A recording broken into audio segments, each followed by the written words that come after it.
I think it's good to go. It's 10.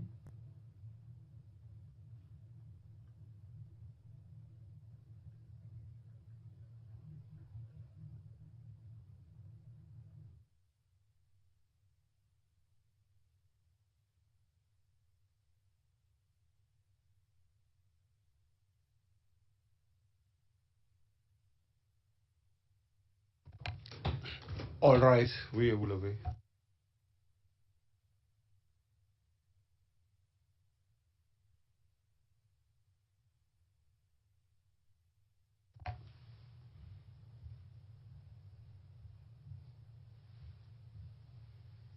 Please be seated.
Good morning, Madam Presiding Judge. Can you hear and see us now? Yes, I can hear and see you. Okay. We shall Yes. We shall now continue hearing the prosecution's response to Mr. Mladic's appeal. Madam Prosecutor, you have 1 hour 36 minutes of time allocated to your responses. You may proceed.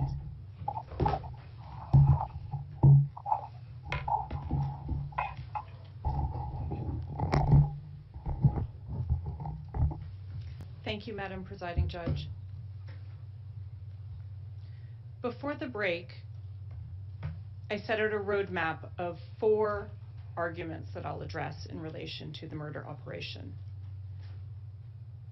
Turning to the first, Mladic claims that there was no common plan to execute the men and boys because there was no evidence that he held a meeting during the night of the 11th to 12th of July. But the prosecution never claimed that a specific meeting occurred, and the trial chamber never found that such a meeting happened. Nothing turns on whether a specific meeting took place. A JCE does not require a meeting or even an express agreement, as the chamber correctly recognized in paragraph 3564 6.1, it only requires a common objective that amounts to or involves the commission of a crime. And what we know from the evidence is that by the morning of the 12th of July, the common objective included the plan to murder the Bosnian Muslim males. We know from the evidence that by the morning of 12th of July, all of the relevant military and police leaders were preparing for the murder operation. Outside the Hotel Fontana on 12th of July at 10 a.m., just prior to the third meeting, Momir Nikolic and JCE members Lieutenant Colonels Popovic and Kosaric were discussing where the men should be executed. Not whether, just where. Popovic confirmed that all the Balias should be killed. And the evidence proved that others in the chain of command, such as Yankovic and Blagojevic, already knew of the plan on 12th of July. And inside the Hotel Fontana that morning, Mladic announced that the men would be separated out from the rest of the civilian population, ostensibly to be screened for war crimes. A screening that never systematically happened, that only served as a justification for their separation. Any pretense that this separation was for screening was quickly disproved. Many of the boys and men taken into detention were too young or too old to be realistically screened for war crimes. And you cannot screen for war criminals if you confiscate and burn the detainees' identity papers, or if you order your soldiers to stop registering the detainees. And we know that the murder plan had been formed by the morning of the 12th of July, from the killings later that day in Potocari, and from the coordinated killings that started the next day and continued thereafter. Carried out by different military and police units, all under Mladic's command. The trial chamber found that the murders were systematic, that the men and boys were, quote, slaughtered in carefully orchestrated mass executions. Paragraph 3042. We know some of the details about this coordination from the few survivors, the men who hid under dead bodies, pretending to be dead themselves, and then lived to tell us what happened. The sheer scale and logistics of the massive and systematic killing operation prove that there was a plan that was managed from the very highest levels by Mladic himself. And Mladic's actions to shield the crimes from detection show that he approved of the plan. On the 13th of July, Mladic gave an order to keep the media out of the area, to keep the media from knowing what was happening in Srebrenica. Paragraph 5117. And it's the timing of this order that makes it remarkable. 13th of July, 1995 was 2 days after the military takeover was complete. It was the day that the forcible transfers of 25,000 civilians were complete. And it was the day that the orchestrated killing operation began. That killing operation was the primary activity of the Serb forces in Srebrenica from the 13th onward. And this is what Mladic concealed from the media with this order. And he also actively lied to the media and to international authorities to keep them away. And Mladic's reaction to the atrocities counters any argument that he was not involved in the plan. He praised his subordinates, paragraph 4290.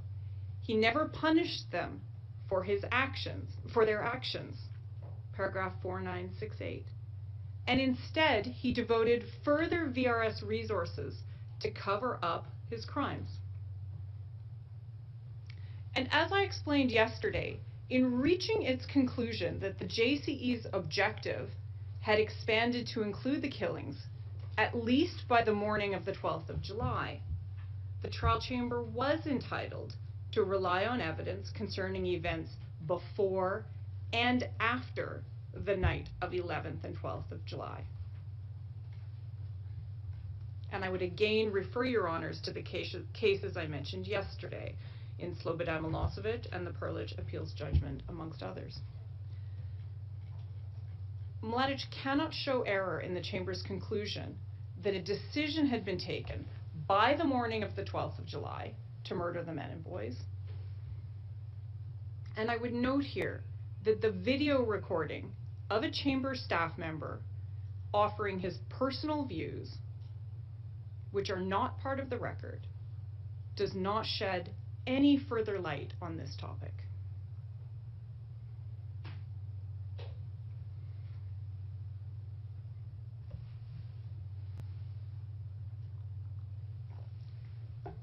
Mladic's second claim is that he lost control of his forces when he was in Belgrade from 14 to 16 of July 1995, at most a 3-day period. The trial chamber carefully considered this argument and persuasively rejected it, devoting 25 paragraphs to this topic. Mladic calls this an alibi, but the chamber was correct to find that it was not. As we've already mentioned, the murders started on the 12th, with the large-scale organized murders on the 13th. While Mladic was in the area and in contact with the prisoners, before Mladic left for Belgrade on the afternoon of the 14th. But whether he was in Srebrenica or Belgrade, Mladic remained commander of the main staff. And the evidence proved that even when he was in Belgrade, Mladic was still actively giving instructions and issuing orders that were implemented, and that he took measures to ensure their implementation. He continued to communicate with his command staff. He continued to receive reports from the field. He held meetings with Slobodan Milosevic and international authorities concerning the events in Srebrenica and the situation of the captured men and boys and the captured UN soldiers, the UN peacekeepers. But more importantly, Mladic's leading role in and criminal responsibility for the crimes in Srebrenica and in other components of this case was not premised on his presence at each crime site. Mladic's personal involvement in the Srebrenica crimes is revealing and exceptional because it goes far beyond a normal command scenario, and it goes far beyond what is required for his criminal responsibility. And his absence from Srebrenica for 3 days does nothing to diminish his responsibility for these crimes, especially since the murders began while he was in Srebrenica and continued after his return from Belgrade. Mladic shows no error. Turning to my third argument, Mladic shows no error in the chamber's careful treatment of Momir Nikolic's credibility. Nikolic was a participant in the events, an accomplice witness. And following the relevant jurisprudence, the chamber approached Nikolic's evidence with great caution, but it found it to be, quote, generally credible and internally consistent. at paragraph 5304. The chamber was entitled to do so. Mladic fails to show that no reasonable trier of fact could have reached this conclusion. And the chamber did not err by considering an investigator's notes from a plea bargain negotiation with Momir Nikolic. Remember, Your Honors, that it was Mladic who called this investigator as a witness, and it was Mladic who tendered this exhibit for admission. It's exhibit D1228. It was not an ICTY Rule 92 bis or TER document admitted in lieu of oral testimony, and it was admitted without any restrictions as to its use. And remember that Mladic asked the chamber to rely on the content of this exhibit in his final trial brief, for example at paragraph 2887, and his closing arguments, transcript 44798. And he continues to ask you to rely on this document for the truth of its contents in his appeals brief at paragraph 632, footnote 772.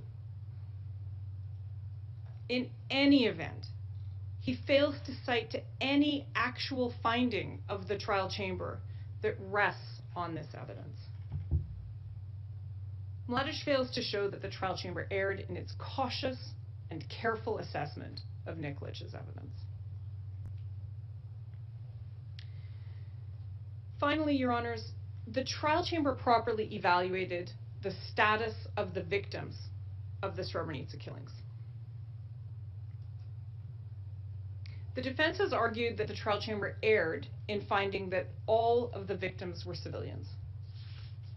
But this misstates the chamber's finding.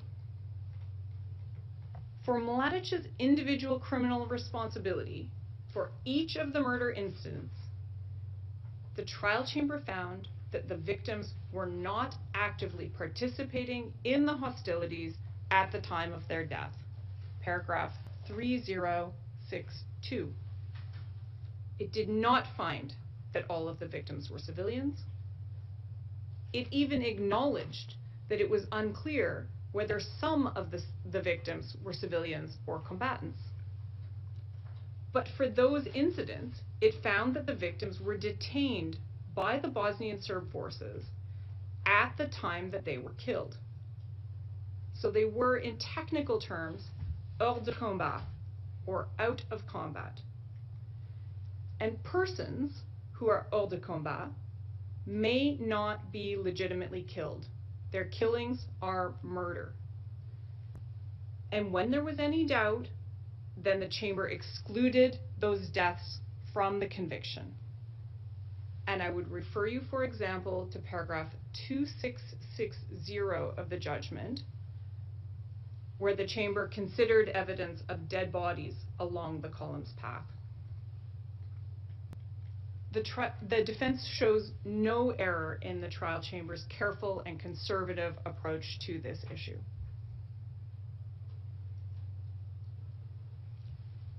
To conclude on the murders, Your Honors, none of Mladic's various arguments show any error in the chamber's conclusions.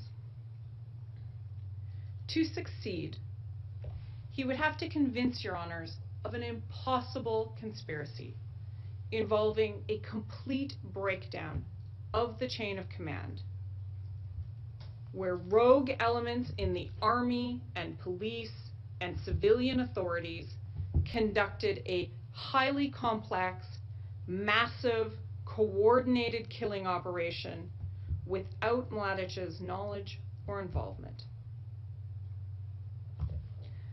But this hypothetical conspiracy cannot explain the extensive and coordinated involvement of many different military units and resources, all under Mladic's overall command, all reporting to Mladic.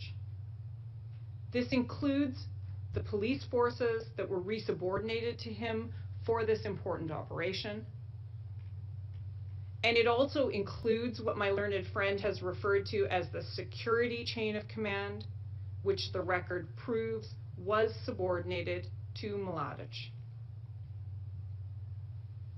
His conspiracy claim cannot explain the repeated references in the evidence to, quote, the boss, end quote, supervising the crimes. The trial chamber rightly concluded that these were references to Mladic, paragraph 5002. It cannot explain his rallying cries for revenge, his threats that the Muslims could vanish or disappear, or his bragging that they would have disappeared long before if it had not been for the involvement of the international community. Paragraph 5128. Conspiracy cannot explain that Mladic did nothing to punish the direct perpetrators and their superiors who, under his control, conducted the operation.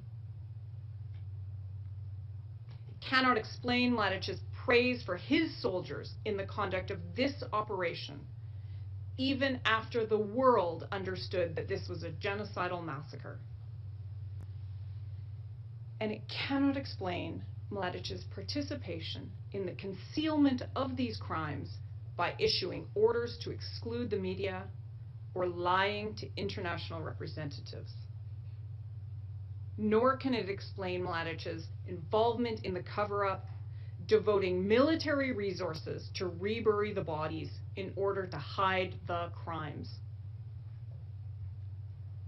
Mladic cannot show any error in the Chamber's conclusions about his leading role in and his responsibility for the murder operation.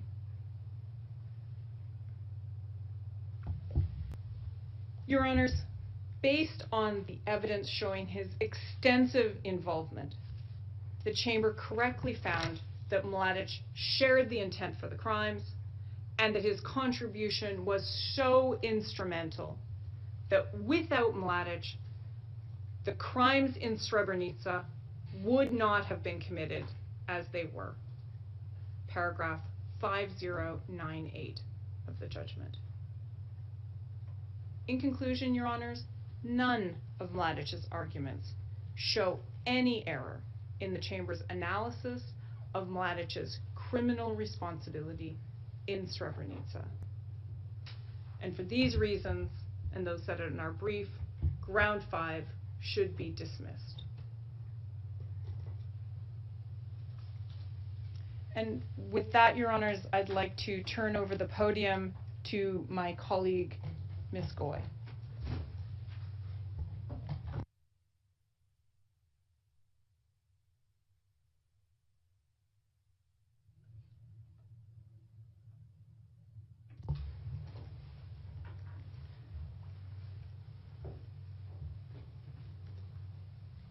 Good morning, Your Honors.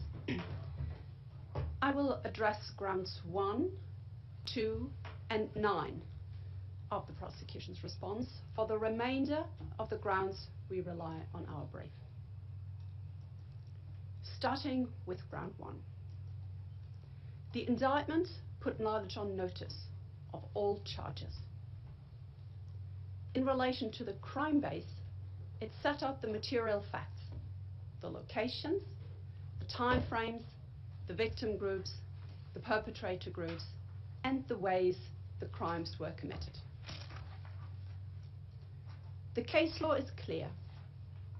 In cases of massive crimes, pleading requirements for high-level accused who are not the physical perpetrators are less specific in relation to the crime base. The ICTY Appeals Chamber in Shinovic and in Krona-Jelac, amongst others, acknowledged this in light of the sheer scale of such crimes. I refer Your Honors to the Shinovic Appeal Judgment, paragraph 233, and the Krona-Jelac Appeal Judgment, paragraph 132. And the indictment made clear that the charges against Mladic were not limited to the incidents set out in the schedules A through G. Each time it referred to schedules, the indictment used the word including. In his appeal, Mladic does not challenge the indictment as a whole or all incidents that are not listed in the schedules to the indictment. Mladic seems to acknowledge that not being contained in a schedule does not, as such, mean insufficient pleading. For instance, Mladic does not challenge all incidents of plunder he was convicted of, although none of them are listed in schedules. Rather, his appeal is limited to 39 unscheduled incidents, for which he claims he was not put on notice. These 39 challenged incidents form only a fraction of Mladic's conviction on the relevant counts. Therefore, even if Mladic were to succeed with this ground of appeal, the conviction on all counts would stand, and so would the sentence of life imprisonment.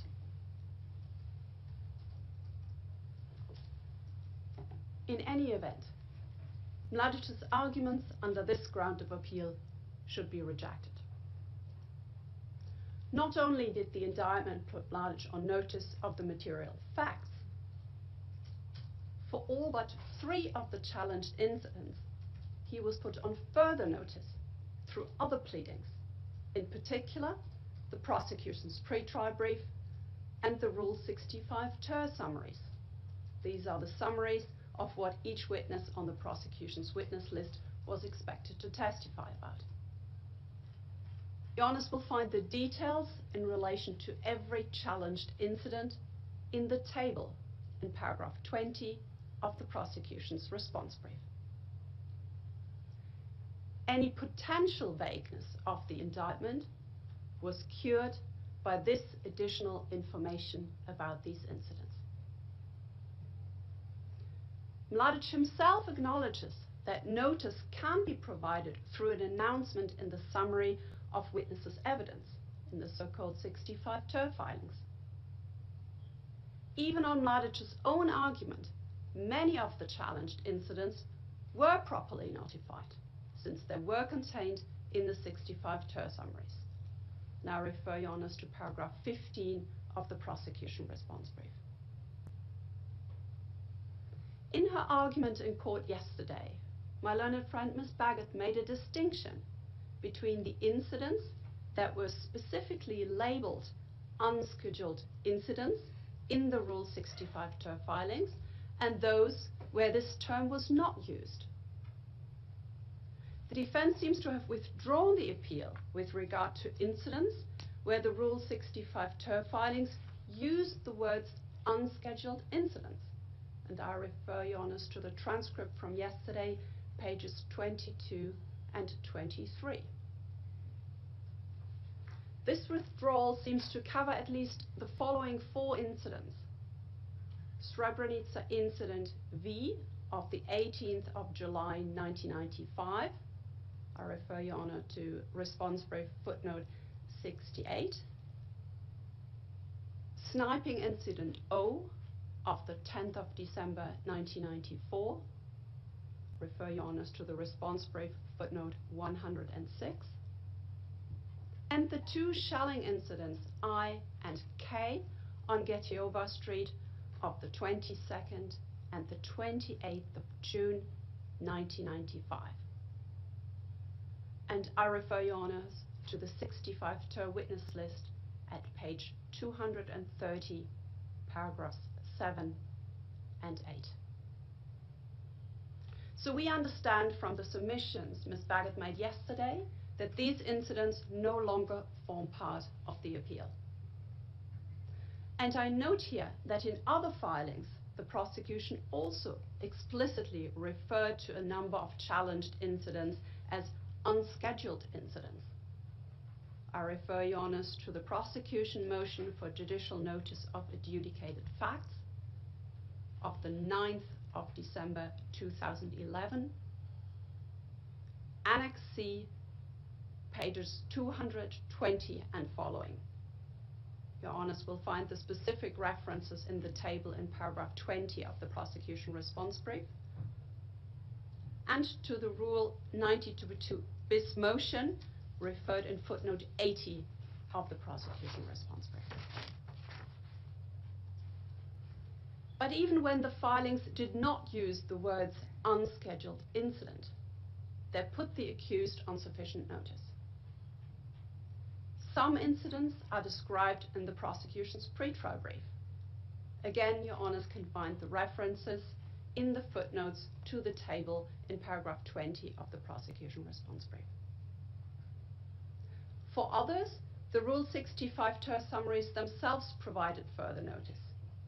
From the enumerated paragraphs of the indictment to which the summaries refer, and from the text of the summaries, it was clear that the witness was not only going to testify about scheduled incidents. These summaries indicate that the particular witness's evidence, in addition to scheduled incidents, will also address other specific incidents not covered by the schedules, even though the summaries did not explicitly use the term unscheduled incidents. There is no requirement that the prosecution uses the words unscheduled incidents. Ms. Goy, could you kindly pause? We've lost one of the judges, so we'll try to reconnect. Thank you.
Madam Presiding Judge, I'm informed that we have reconnected with Judge Engum. I can't hear you. Madam Presiding Judge, I'm informed that we are now established connection with Judge Engum, so we can proceed. Thank you. Madam Prosecutor, you may proceed. Thank you very much. I was saying before we were disconnected that there is no requirement that the prosecution uses the words unscheduled incidents. Even the Chamber's Rule 73 bis D decision of the 2nd of December 2011, to which the defense refers to in its appeal brief, does not support this proposition. It does not require to use the term unscheduled incident. But more importantly, as the disposition on page 4 shows, that decision relates only to incidents which the prosecution proposed to remove from the schedules, not those that were never included in the schedules. To sum up, even if the pleading in the indictment was too vague, the table in paragraph 20 of the prosecution's response brief shows that Mladic was on notice of these challenged incidents. In any event, the burden is on Mladic to show prejudice, and he has not done so. The burden is on him because in general he failed to raise the question of insufficient notice of these incidents in a timely manner. The first time Mladic raised this point as a general matter was 6 weeks before closing argument, in his motion alleging defects in the form of the indictment of the 24th of October 2016. And what explanation does the defense give why it did not raise this point earlier, why it did not object every time the prosecution was introducing evidence that the defense thought did not relate to the charges in the indictment?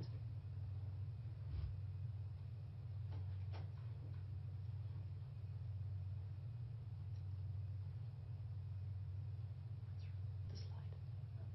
I'm waiting for a slide.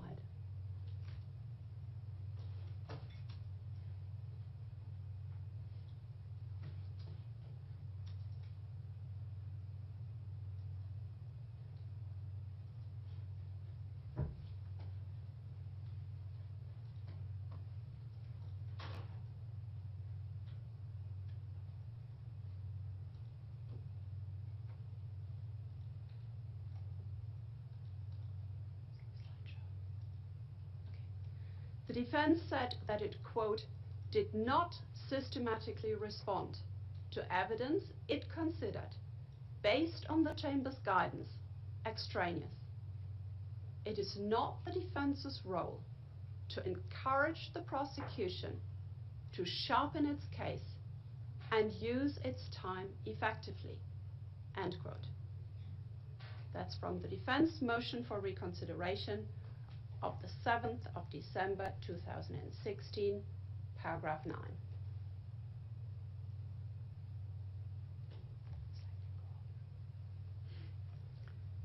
This strategy is of course one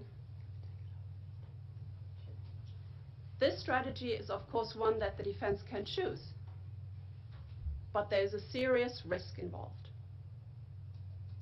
The risk is, if the defense does not object to the admission of evidence that goes to an incident which the defense claims it is not sufficiently notified of through the indictment, in case of conviction, the burden to show prejudice on appeal shifts to the defense. And I refer your honors to the Niyitegeka appeal judgment of the ICTR, paragraphs 199 to 200. To avoid the burden shifting to the defense, the objection must be timely. If the defense does not object at the pre-trial stage through a motion challenging the indictment, the defense must challenge the admissibility of evidence in a timely manner, such as at the time the evidence is introduced, or through a timely motion to strike the evidence. Here, the defense admits that it did not systematically object when the evidence was introduced. Rather, it waited until 6 weeks before closing argument before it filed its motion to challenge the indictment on this basis. The ICTR Appeals Chamber in Bagosora addressed the situation where the notice objection is raised at trial, but later than at the time the evidence was adduced. It held that in such a case, the question is whether the objection was so untimely as to consider that the burden to show prejudice has shifted to the defense. Factors to consider are whether the defense has provided a reasonable explanation for the failure to raise the objection at the time the evidence was introduced, and whether the defense has shown that the objection was raised as soon as possible thereafter. That's the Bagosora decision of the 18th of September 2006, paragraph 45. Mladic did not have a reasonable explanation. He chose not to object in a timely manner. His argument that he considered, based on the Chamber's guidance, not to be charged with unscheduled incidents is disingenuous. The trial chamber did not give guidance that the charges were limited to scheduled incidents.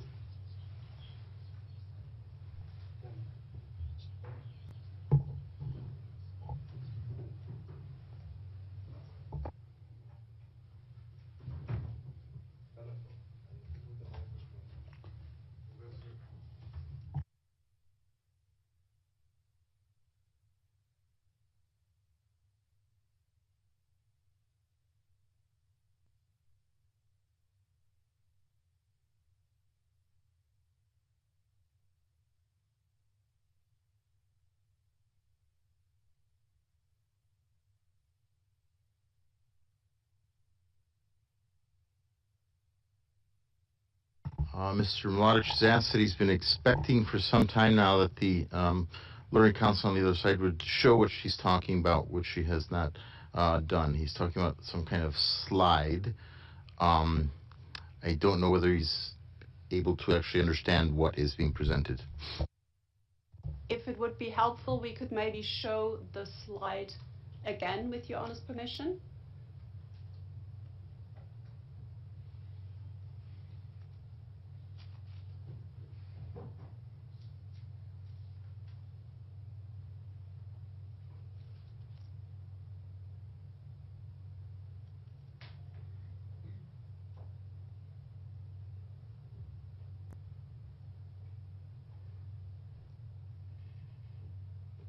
With your honest permission, I would proceed with the argument. I think you can proceed. I mean, I note that it's in English and my client doesn't read English. I have read the quote into the record, so the transcript should. Why don't you read it? But I'm happy to read it again if that is helpful.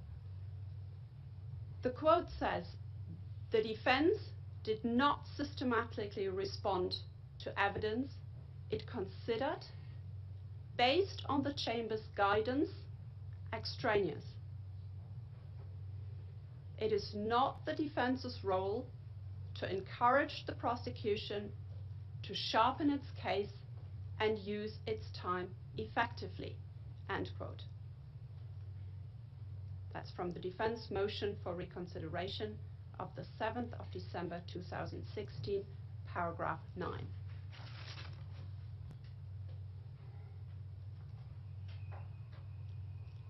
The guidance Mladic is referring to in the quote is the Chamber's Rule 73 bis D decision of the 2nd of December 2011. The decision in which the trial chamber adopted the prosecution's proposal on the reduction of the indictment. This decision only reduced the number of scheduled incidents, as well as 2 municipalities altogether. But it did not limit the incidents in the retained municipalities to scheduled incidents only. The trial chamber itself confirmed this in a decision on the 23rd of February 2017. It said the Rule 73 bis D decision, quote, fixed the number of scheduled incidents but did not affect other incidents within the scope of the indictment, which remained part of the indictment as charged, end quote. That's paragraph 11 of that decision. And the trial record shows that throughout trial, Mladic did not believe that the charges were limited to the scheduled incidents. And I would just like to highlight a few occasions. On 16 December 2011, 2 weeks after the Rule 73 bis D decision, the prosecution filed the fourth amended indictment, which implemented that decision. This fourth amended indictment retained the word including whenever it referred to incidents in the schedules.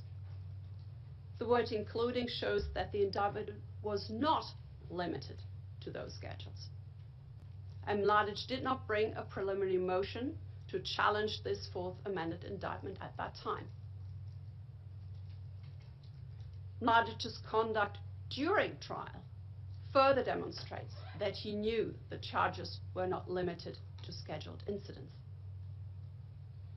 Mladic cross-examined prosecution witnesses on unscheduled incidents, and Your Honours will find the reference in the table in paragraph 20 of the prosecution response brief. And when Mladic challenged the inclusion of the unscheduled sniping incidents in the prosecutorial bar table motion, his complaint was rejected. The Chamber noted that the indictment specifies that the incidents in schedules F and G to the indictment are illustrative examples of the acts of shelling and sniping underlying these charges. That's the decision of the 28th of January 2014, paragraph 10. And during the defense case, Mladic asked his own witnesses about unscheduled incidents.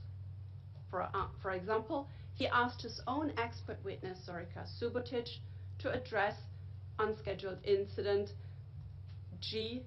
Kobaya Street of the 16th of June 1995.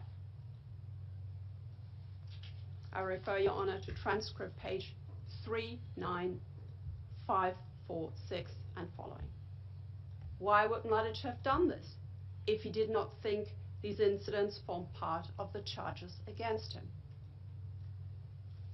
And Mladic specifically defended against a number of challenged incidents, as can be seen from the table in paragraph 20 of the prosecution response brief. This means Mladic was aware and was told during trial that the indictment was not limited to scheduled incidents. He therefore could have and should have objected at trial each time he thought the prosecution was introducing evidence in relation to events not covered by the indictment. He did not do so, therefore the burden to show prejudice is on him. Mladic did not show such prejudice. He cannot. He was not prejudiced. Round 1 should be dismissed.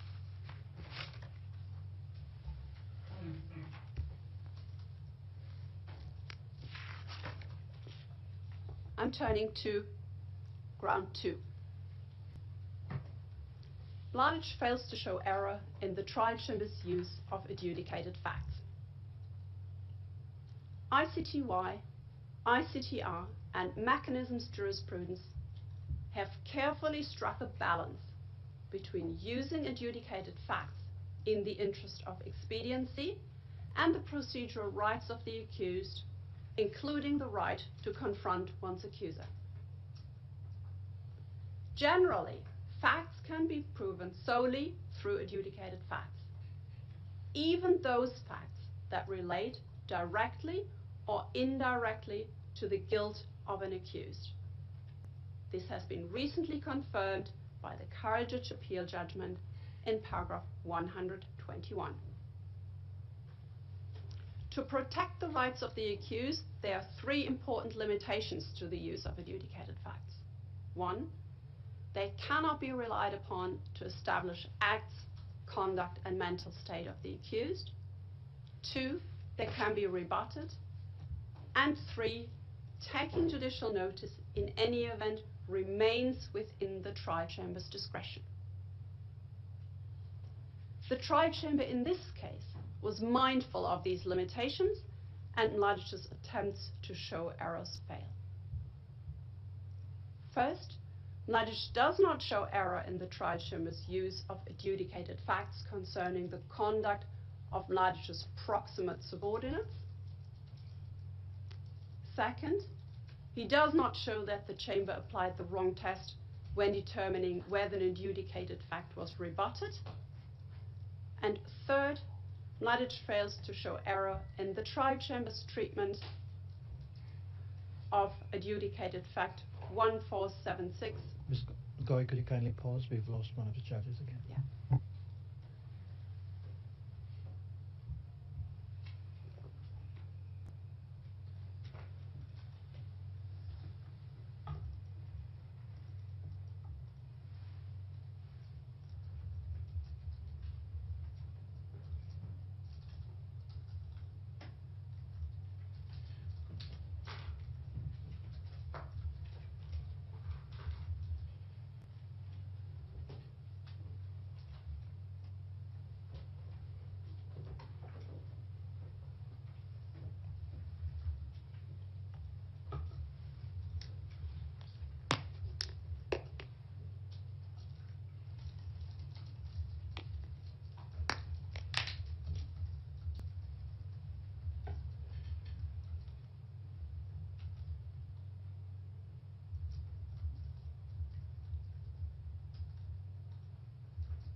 Madam Presiding Judge, we're ready to reconnect.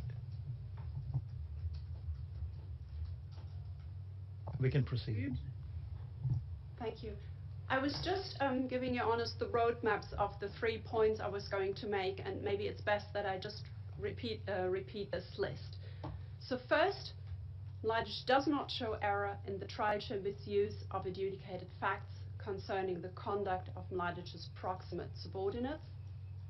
Second, he does not show that the chamber applied the wrong test when determining whether an adjudicated fact was rebutted. And third, Mladic fails to show error in the trial chamber's treatment of adjudicated fact 1476 in relation to Srebrenica. I will address these 3 points in turn. Mladic criticizes the trial chamber for having taken judicial notice of adjudicated facts relating to the conduct of Mladic's proximate subordinates, as this would be, in his view, a short step to prove Mladic's criminal responsibility. But he fails to show cogent reasons to depart from established jurisprudence that the only areas that are excluded from the adjudicated fact regime are the acts, conduct, and mental state of the accused. There is no reason to reconsider the decision rendered by the ICTY Appeals Chamber in this case. The relevant acts and conduct of the accused, which are excluded from adjudicated facts in a JCE case like this one, are the accused's personal contributions to the JCE. The Mechanism Appeals Chamber in Karadzic recently addressed this in a case where, as in this case, the physical perpetrators were used as tools by the JCE members, including a high-level accused. It found the trial chamber did not commit an error by taking judicial notice of the existence of crimes committed by Karadzic's subordinates. It recalled the distinction between facts going to the conduct of the physical perpetrators and those going to the conduct of the accused himself. It held that what is excluded from the adjudicated fact regime are facts that showed that the accused engaged in the required actus reus. The Karadzic Appeals Chamber, however, expressly acknowledged that the trial chamber has discretion to take judicial notice of facts relating to the conduct of other JCE members and the conduct of physical perpetrators of crimes for which the accused is criminally responsible. That's the Karadzic Appeal Judgment, paragraph 121 and 122. Mladic fails to show that the trial chamber abused its discretion in taking judicial notice of the conduct of other JCE members or physical perpetrators who were his proximate subordinates. That other trial chambers exercised their discretion differently does not show that this trial chamber abused its discretion. In particular, Mladic fails to show that this was a short step for the chamber to prove Mladic's contributions to the JCE. Mladic argued in paragraph 91 of his appeal brief, and again before Your Honours yesterday, that adjudicated facts regarding acts of his proximate subordinates contributed to the chamber's finding that he made a significant contribution to the JCEs through his command and control of the Serb forces. But he does not demonstrate that the short step concern arose in his case. He does not show that any adjudicated fact of conduct of his proximate subordinates was used by the trial chamber to establish Mladic's JCE contributions or his mens rea. His argument should be dismissed. Your Honours are mindful of the time, and before turning to the second part of the submissions on ground 2, I wonder whether it's best to break now. Yes, you have only 2 minutes to the break time. I suppose it would be a good time to break, and we resume at 13:10 Zambian time.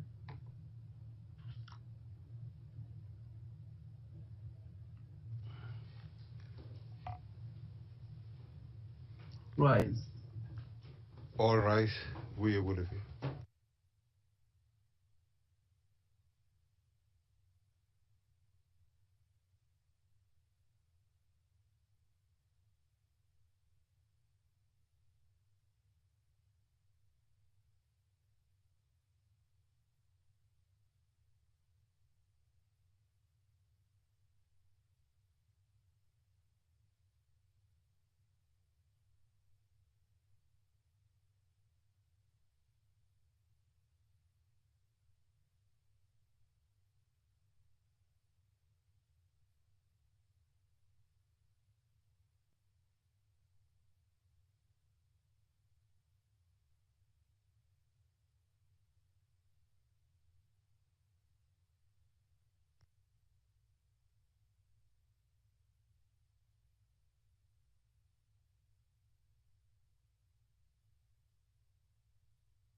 All right, we will obey.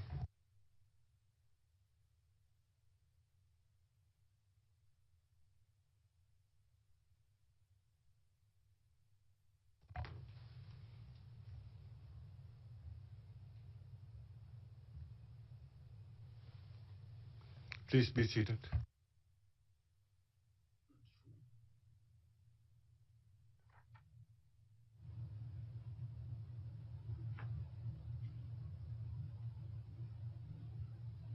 Counsel for Mr. Mladic.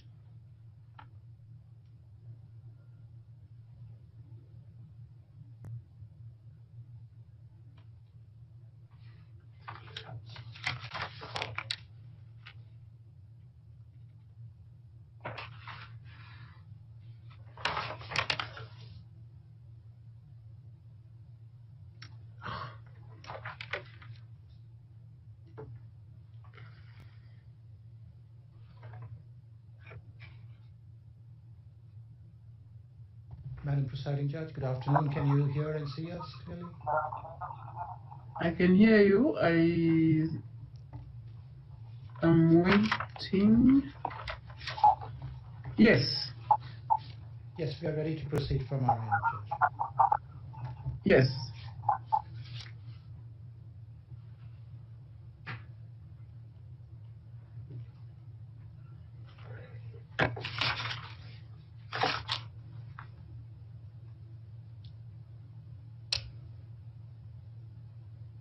You may proceed. Thank you, Your Honor. I will turn to the second part of my submissions on ground 2. The trial chamber's approach to rebuttal of adjudicated facts was correct. There is no dispute between the parties that an adjudicated fact can be rebutted by presenting reliable and credible evidence contradicting the adjudicated fact.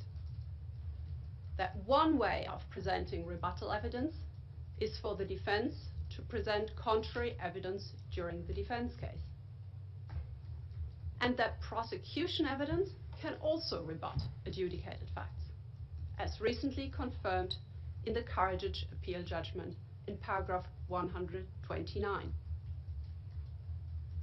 The test for rebuttal does not change depending on who brings the evidence that supposedly rebuts the adjudicated fact.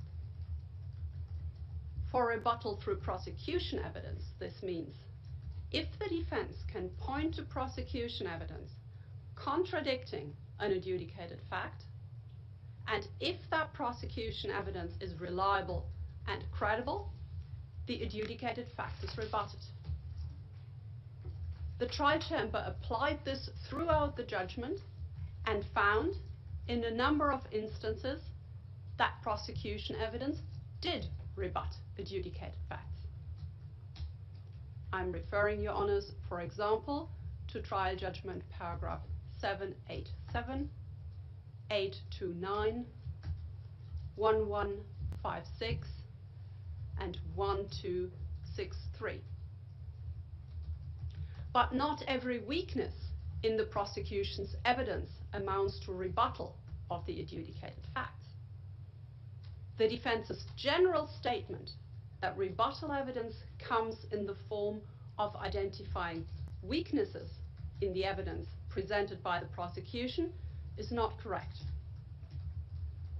Weaknesses in the prosecution evidence only amount to rebuttal if they contradict the adjudicated fact. We have explained in paragraph 33 of our response brief that the trial chamber's reference to clearly contradicting and the way it applied it is consistent with the approaches of other ICTY trial chambers, which considered that evidence was not contradicting when it was equivocal, inconclusive, not outright contradictory, or merely stating that the adjudicated facts are not correct. Moreover, that the prosecution evidence is merely insufficient to prove the point made by the adjudicated fact does not rebut the adjudicated fact. This is because the prosecution does not have to bring evidence supporting the adjudicated facts. As the Karadzic Appeals Chamber confirmed, adjudicated facts do not require corroboration. This would undermine the judicial economy function of adjudicated facts. And I refer your honors to the Karadzic Appeal Judgment, paragraph 452. And in this case, the trial chamber explicitly limited the prosecution's ability to bring evidence that was duplicative of adjudicated facts. Trial judgment, paragraph 5258. It therefore does not matter and does not rebut the adjudicated fact if the prosecution evidence in and of itself was insufficient to prove the same point also made by the adjudicated fact. Mladic does not show error in the trial chamber's approach to rebuttal of adjudicated facts.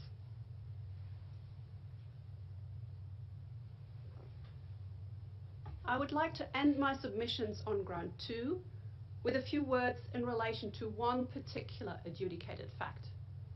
Adjudicated fact 1476, which my learned friend Mr. Ivitic emphasized in his submission in relation to Srebrenica yesterday.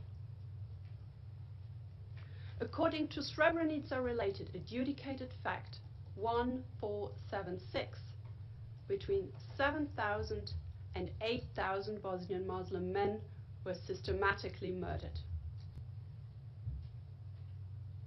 The trial chamber relied on this adjudicated fact in relation to the numbers of victims of the Srebrenica operation in trial judgment paragraph 3007, and to establish the chapeau elements of crimes against humanity by referring to the overall situation in the enclave in trial judgment paragraph 3042. The chamber did not rely on this adjudicated fact to establish Mladic's individual criminal responsibility for killings in Srebrenica, nor for his sentence. Contrary to Mladic's claims in his reply brief at paragraph 35, the prosecution did not concede that the chamber relied on it to establish Mladic's intent or his significant contributions to the Srebrenica JC. For the Srebrenica killings of which Mladic was convicted, the chamber carefully considered the status of the victims, and in case of doubt, whether they were actively participating in hostilities at the time of killing, it excluded them from the victim count, as Ms. Baig has explained this morning. And I refer your honors to the judgment pages 1608 through 1610, which refer back to the detailed analysis in chapter 7 of the judgment. Since the chamber did not rely on this adjudicated fact to establish Mladic's individual criminal responsibility or for his sentence, there was no need for the chamber to analyze whether all of the 7,000 through 8,000 were not actively participating in hostilities. Nor can Mladic show prejudice by the lack of this analysis. For the same reasons, Mladic cannot show prejudice by the chamber's denial of his motion to extend the defense case to call a witness in relation to this matter.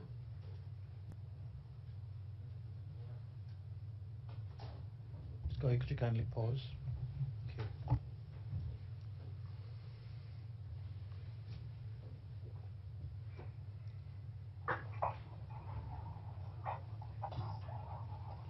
Madam Presiding Judge, can you hear and see yourself?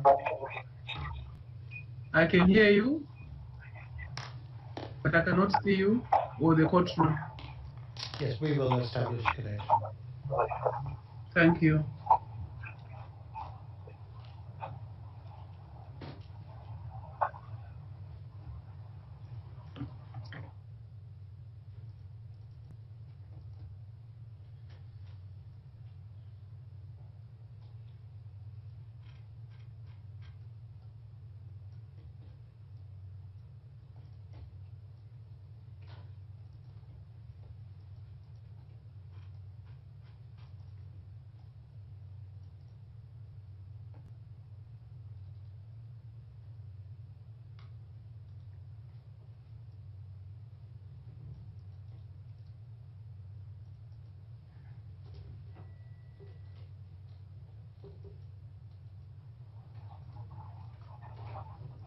Madam Presiding Judge, are you able to see us now? Yes, indeed. We may proceed. Thank you. Thank you, Your Honor. I will pick up where I left off. So since the Chamber did not rely on this adjudicated fact to establish Mladic's individual criminal responsibility or for his sentence, Mladic cannot show prejudice by the Chamber's denial of his motion to extend the defense case to call a witness in relation to this matter, an argument Mladic makes in ground 8A of his appeal. This adjudicated fact was also not rebutted. In paragraph 3007 of the judgment, the Chamber found the number of 7,000 to 8,000 is consistent with the smaller number of victims from the incidents in Schedule E of the indictment. The organized executions and opportunistic killings listed in Schedule E were never meant to provide a complete account of victims of the Srebrenica operation. They are not even a complete description of Mladic's individual criminal responsibility, which is not limited to scheduled incidents. There is therefore nothing inconsistent or contradictory between the adjudicated fact that during the Srebrenica operation, 7,000 to 8,000 Bosnian Muslim men were murdered, and the smaller number of victims in the incidents listed in Schedule E. Mladic fails to show error in the trial chamber's treatment of adjudicated fact 1476. Ground 2 should be dismissed.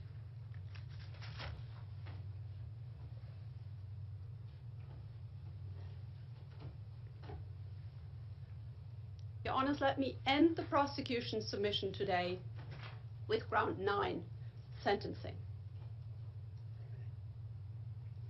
Ratko Mladic is one of the worst war criminals who has ever faced justice before an international tribunal. He is responsible for the killing of thousands and the forced displacement of tens of thousands Bosnian Muslims and Croats from their homes, for their mistreatment in a system of detention camps, for grave sexual violence, and for destruction throughout Bosnia and Herzegovina. He carried out a campaign of shelling and sniping against the civilian population of Sarajevo to spread terror. For over 3.5 years, the civilians faced extreme fear and did not feel safe anywhere in the city. He is responsible for genocide against the Bosnian Muslims of Srebrenica, the killing of the men and boys, and the removal by force of women, children, and elderly, and for taking UN personnel hostage. In all of these crimes, Mladic was a key player whose role was central or instrumental to the commission of those crimes. Mladic's crimes not only affected the direct victims, his brutal legacy will affect generations. Loved ones were separated, families displaced and put through incredible hardship. They bear the pain of having their relatives killed and abused. Communities have been shattered by the atrocities committed by Mladic. Considering the nature, scale, and brutality of these crimes and Mladic's important role, life imprisonment is the only conceivable punishment. The crimes of this case are some of the gravest, and the crime base is one of the largest attributed to an accused at the ICTY, comparable with a case against Bosnian Serb President Radovan Karadzic. The Mechanism Appeals Chamber raised Karadzic's sentence from 40 years imprisonment to life imprisonment because a 40-year sentence was so unreasonable and plainly unjust that it constituted an abuse of the trial chamber's discretion. Life imprisonment was the only sentence that adequately reflected the extraordinary gravity of Karadzic's crimes, their sheer scale, and the systematic cruelty with which they were committed. That's the Karadzic appeal judgment, paragraphs 773 and 776. Mladic's crimes largely match the ones for which Karadzic was convicted.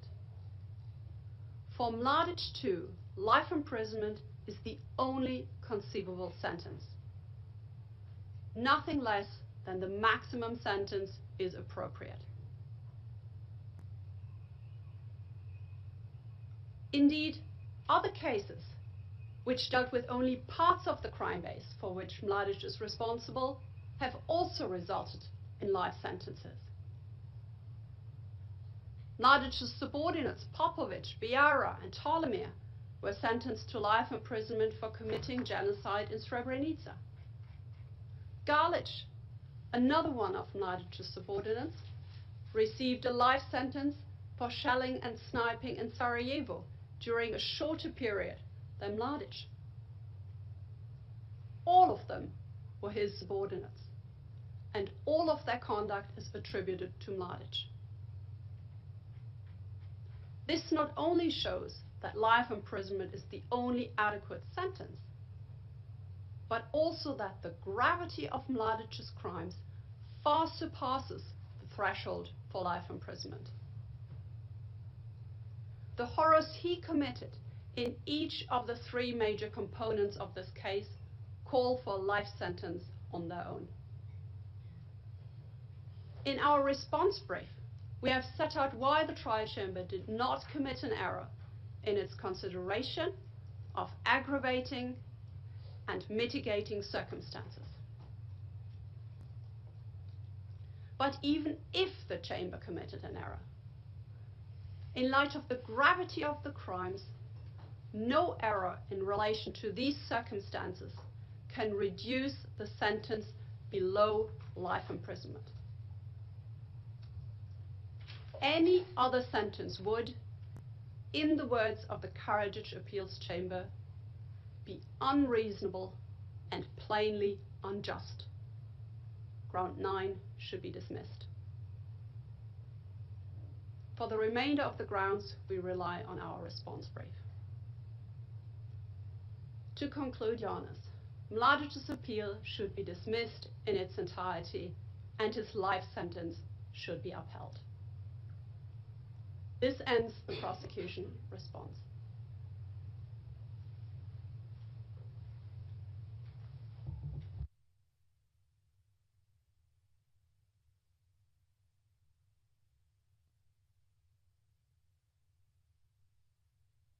The defense want to start to respond now, or we take a break and you respond after the break?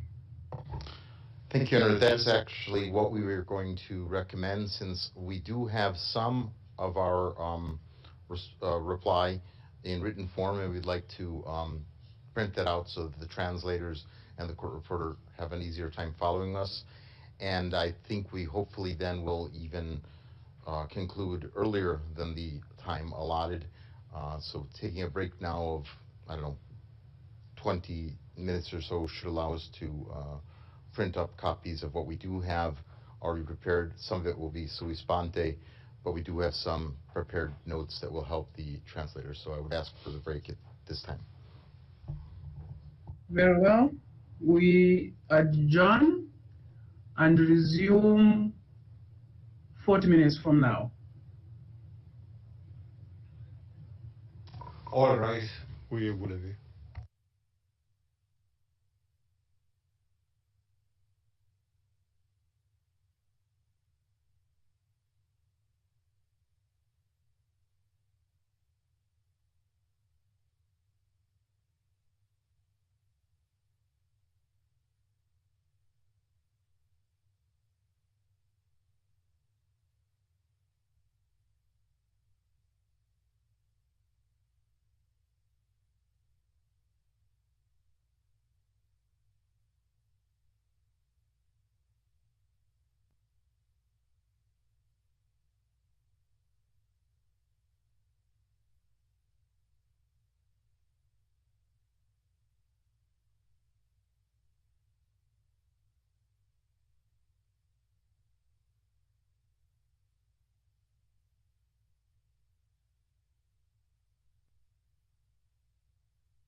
All right, where would it be?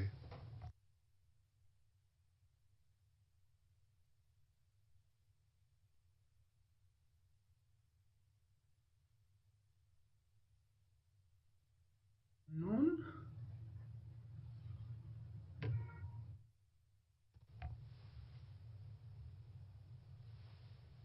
Please be seated. Okay.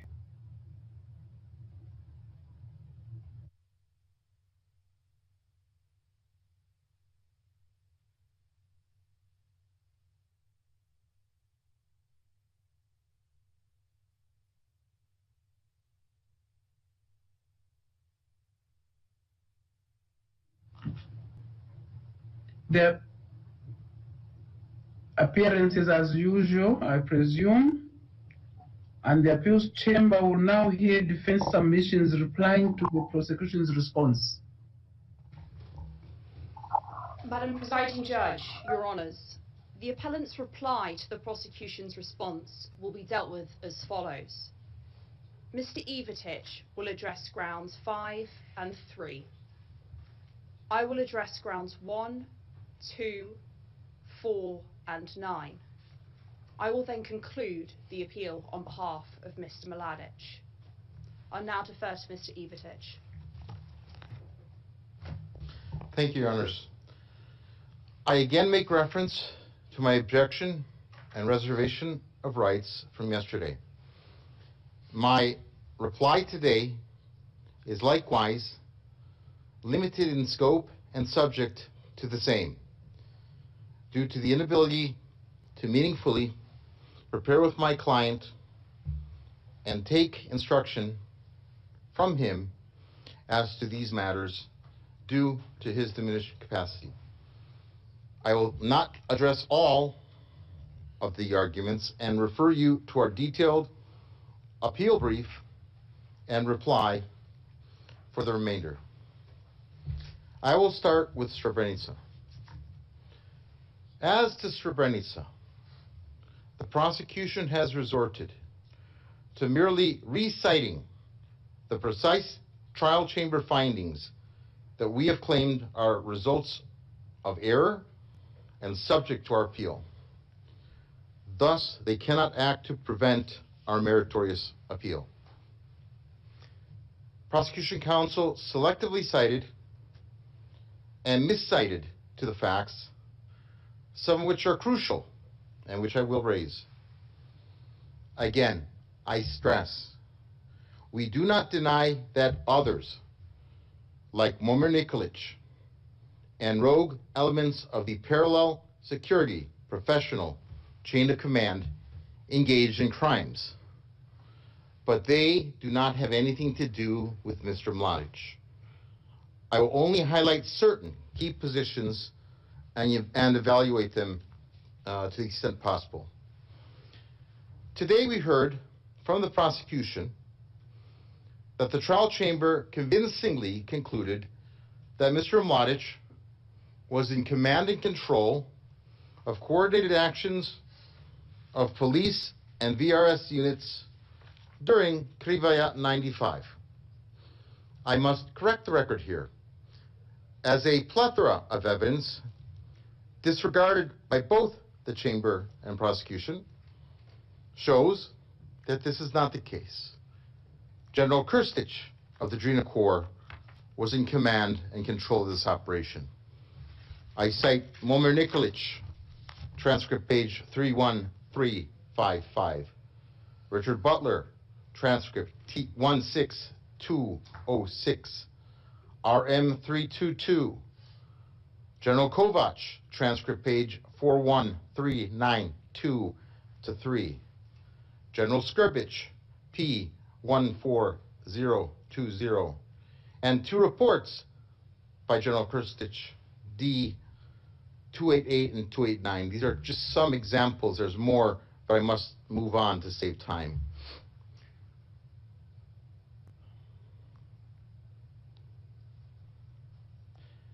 The prosecutor today again relied on erroneous trial judgment paragraphs and repeated its claim that Mr. Mladic was in charge of the busing of civilians from Potocari.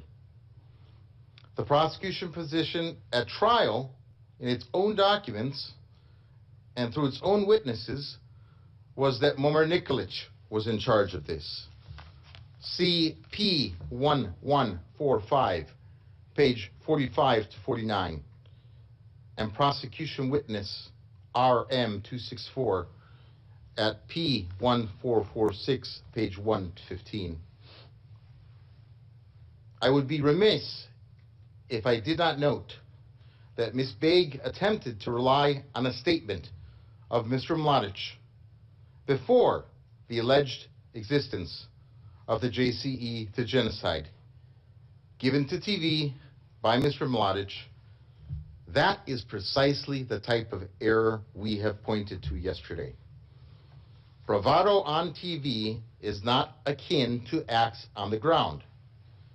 And the language in the orders that Directive 1, Krivaja 95, and Stupenica as to JEPA, D290, plainly state the law, that the troops are to adhere to the law. Let me read you the JEPA order.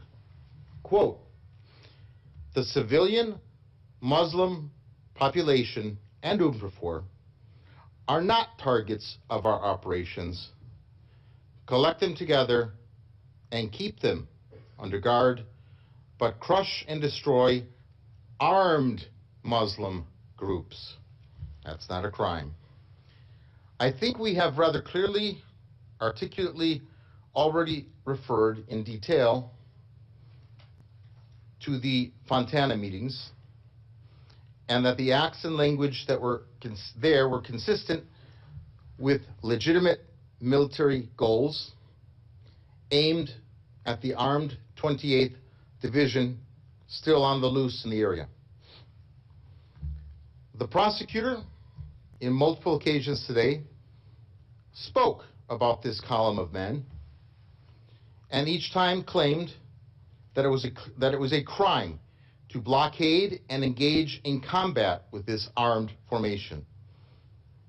This is contrary to their own expert, Richard Butler, who we cited to many times yesterday. Transcript page 16653.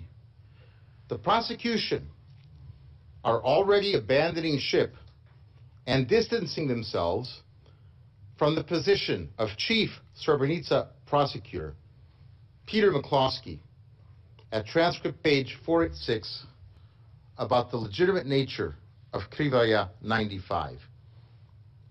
We urge you to read the orders in question, not be swayed by the prosecution scrambling for a new or better argument. By the way, today it was said that the prosecution never said there was a meeting to determine the JCE to commit genocide. That too is running away from their earlier position, set forth in their response at paragraph 226 and 229, citing to the judgment in paragraphs 4926, 4952 to 4958, 5096 to 5088, 5129 to 5131. These judgment paragraphs are precisely where Jonas Nielsen's comments come into play, because the judgment erroneously concluded a meeting did take place and that genocide came from there. And if I were a prosecutor, I would run too from such a position after hearing the embarrassing admission of Mr. Nielsen of the paucity and lack of evidence that the trial chamber erroneously relied upon. And by the way, Prosecutor McCloskey at transcript page 44552 to 3 went into great detail talking about this meeting that the prosecution now is running from in his closing arguments. And it's cited in their final trial brief at paragraph 1063 and at paragraph 1105. How many times are they allowed to change their position as to this meeting? That from Mr. Nielsen, we now see they don't know if it ever happened. The prosecution cannot run from their case, which has been relied upon erroneously to evade a meritorious appeal. By the way, the use of the Nielsen video, as I said, it's in relation to the paragraphs I've just cited. It's also consistent with the past practice of the tribunal when tribunal officials speak in public about their prior cases. I point to the Perisic appeals hearing of 30 October 2012, wherein a video of Chief Prosecutor Brommertz was used in a similar vein. Transcript page 79 to 80 of that hearing. The prosecution tried to infer Mr. Mladic's intent, criminal conduct they called it, from evacuations in 1993, albeit beyond the temporal scope. But let's look at what this criminal conduct was. In 1993, Stoltenberg, again, not Mr. Mladic, but someone with the UN, asked Karadzic if the Bosnian Serb side would agree to evacuate Srebrenica civilians to Tuzla. P7359. Karadzic issued an order for the VRS to provide protection to civilians. D2036. Mr. Mladic enabled, again, the United Nations to send empty trucks to Srebrenica and offered buses. And he opened the corridor to allow civilians to cross into Serb-held territory. That's at P2469. Let's recall the witness, Dr. Simo Bilbia, who personally helped as to this evacuation alongside the United Nations, at transcript page 29031 to 29034, who said he was personally asked by Mr. Mladic, which was unique, to assist. And his answer was, quote, General Mladic sometimes, rarely, was in a position to issue orders to me directly as to our work. He never missed the opportunity to underline the following to us: that we should strictly behave in accordance with the rules of our profession, and that we should take good care, if it has to do with the wounded of the other side or civilians, etc., persons of a different religion, and so on, that no one should feel that they have not been given full treatment or full attention. Question. And lastly, Doctor, this medevac operation from Srebrenica in April of 1993, approximately how many persons were evacuated in the course of the operation? Answer. The evacuation took place with 2 helicopters. A large number of people boarded these helicopters. We knew that exactly then. I don't know exactly, but I think 20 people could be taken in a single helicopter.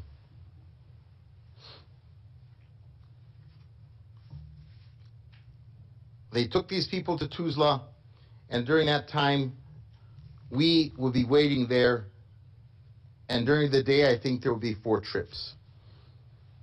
He testified Armia BIH wounded soldiers were also evacuated. So again, the prosecutor would have us believe that a UN-led evacuation is criminal conduct by Mr. Mladic. But let's return to the 1995 evacuation. The prosecution chose to run from our actual arguments to embrace the errored analysis of this under the laws of military necessity. That is not what our argument was. The UN established that the sanitary and other situations in Potocari and the heat and the number of people created a potential humanitarian nightmare. Mr. Boring, Colonel Boring from Dutchbat, transcript page 10075 to 10076. And did you see the population was willingly boarding the buses that due to the situation and the dire straits which they were in, wanted to board the buses as soon as possible? Did you observe that as well? Answer. What I observed was that it was very hot at that point, and a large group of people had not had anything to eat or drink for quite a while. They were in a hopeless situation, and the buses were a way of being able to depart. So a group of people wanted to leave by bus, hoping to be taken to a better place. Question: will you agree with me? The number of population, including women, children, and elderly, constituted a humanitarian risk due to the conditions that surrounded them, should they have stayed there any day longer? Answer: yes, that was the problem. He then went on to confirm that nobody in the local commune was in a position to provide enough medical or food care. Van Doon, transcript page 10380. I will only read the bolded section. This is his testimony. There was no other solution there than to evacuate them, because, like I said before, there was a big possibility that epidemics would break out. People had no food, no water, and the temperature was very high. So from that moment on, there was no other solution. That's correct. General Nikolai at transcript page 10652 to 10653, and also it's the same as P1165, paragraph 59. Again, I will only read the bolded part on the next page. Directly after we stopped the air attacks, we realized that the civilian population would have to be evacuated from Srebrenica. There was no food, enough medical care, or even protection from the weather for the people there. We had hoped to do this under the cover of the UNPROFOR troops and even use UNPROFOR trucks if necessary. I will stop right there. So, per the prosecution's position, these acts considered by the UN are a crime. Surely that's not true. Going on further, transcript page 10654, this is still General Nikolai. And I will start again with the answer, which is bolded. Answer: yes, we didn't need General Mladic's advice to be able to conclude that the situation of the refugees in these circumstances was an untenable one. This is what the prosecution wants to call criminal conduct. Then so be it. The UN is guilty of criminal conduct. It's an illogical conclusion. Today, they tried to link Mr. Mladic's subordinates from the Drina Corps and Zvornik Brigade, but this is not in accord with the prosecution's own forensic evidence, particularly Dean Manning, transcript page 14205. First of all, am I correct that as part of the Office of Prosecutor Investigations, you had occasion to seize a certain number of weapons from the VRS barracks of the Bratunac and Zvornik brigades to test fire them so as to see if they could be linked to any of the bullet casings found at the various execution and burial sites? Answer: that's correct. Transcript page 14206 to 14207. Again, for brevity, I will only read the answer, which is highlighted in part of Mr. Manning then. Answer, Your Honors. I agree with that statement, and we are discussing the same matter. To my knowledge, the test firing produced many hundreds of shell casings. They were examined and the results were negative. End quote. And I just want to add that the forensic expert of the prosecution, Mr. Curtis, confirmed these results. I'd like to move on to Kravica.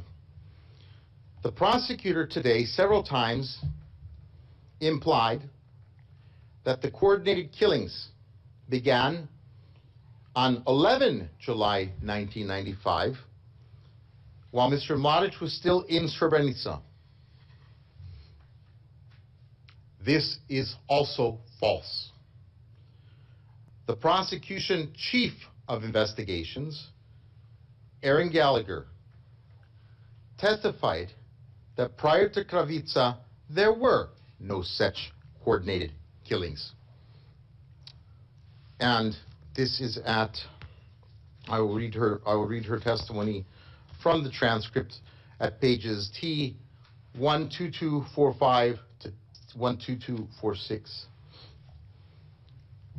In terms of the investigation that you've been involved in, and your colleagues have been involved in, is there any concrete information as to whether or not the burned hands incident, I'll call it, occurred immediately prior to the executions or during the course of the executions that happened on the 13th? Do you have any concrete information either way? Answer: no. There's many statements out there regarding that incident of the burned hands happened early on. There are some that say it precipitated. Some that, yes, the executions had started, the shooting had started already. And when I mean, I think it was early in the course of the execution or at the beginning, but I don't mean to say it's at the end.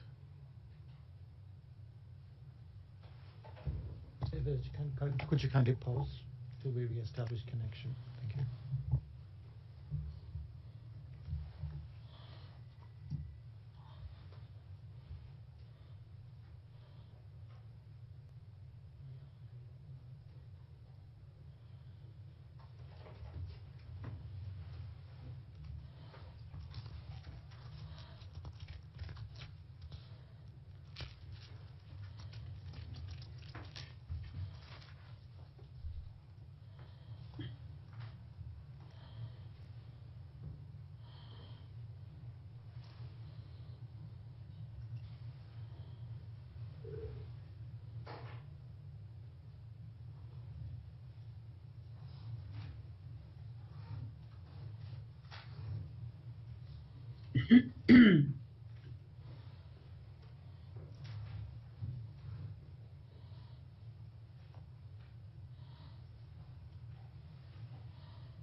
Madam Presiding Judge, we are ready to recommence. Thank you.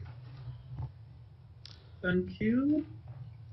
As I was saying, yes. You may continue. Thank you, Aaron. As I was saying, this is, again, still the testimony of Aaron Gallagher. But it's clear it happened sometime early on. But I don't know if it was immediately, if it was right there before, or right at the beginning of when it started. There's many different statements. And then at transcript page 12242, question. And was it part of your investigation that prior to the incident where the individual tried to overpower and take the gun from this person, that no one had been shot at this location? Answer. There was not a mass execution prior to this execution, not that I'm aware of. Her colleague, OTP investigator Blaszczyk, confirmed there were no killings at Kravica warehouse until the incident when a Muslim grabbed the gun of a guard. So let's talk about Kravica and what happened. And let's keep in mind it was the MUP at Kravica. And what was this burned hands incident? Indeed, Neja Jovicic, the driver for the MUP commander, confirmed that the MUP were solely at Kravica. That's at transcript page 33742-3. Gajic testified that he learned of an incident at Kravica, that's T30319. Expert Butler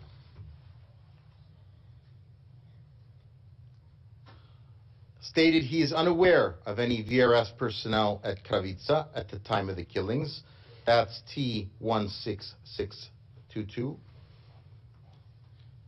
Even prosecution eyewitnesses presented evidence that can lead to a reasonable conclusion that there were no prior orders to kill anyone at Kravica. RM274, a survivor of the incident, described how water was being provided to those detained at Sandici Meadow to cool down. That is at P3098, page 4. I'll skip ahead a bit to the next paragraph. As further indication of no prior intent for foul play, RM274 reported that a civilian threw cigarettes into the warehouse in Kravica for them. That's P3098, page 19. And that they were brought water. That's the same exhibit, page 21. RM-274 likewise described that the guards were consistently kind towards the detainees in the beginning, again referencing cigarettes and water being provided later. That's at page 24 of that same document. He estimates this process continued this way 1.5 to 2 hours. Moving on to the next paragraph. RM-274 reported that things only changed after an incident that made the guards angry. He stated that shooting was heard from outside the warehouse, and 2 angry guards came in and said they wanted to shoot at the detainees. But a 3rd guard stopped them, saying, quote, "These people are not to blame for anything," end quote. That is at page 21 of P3098.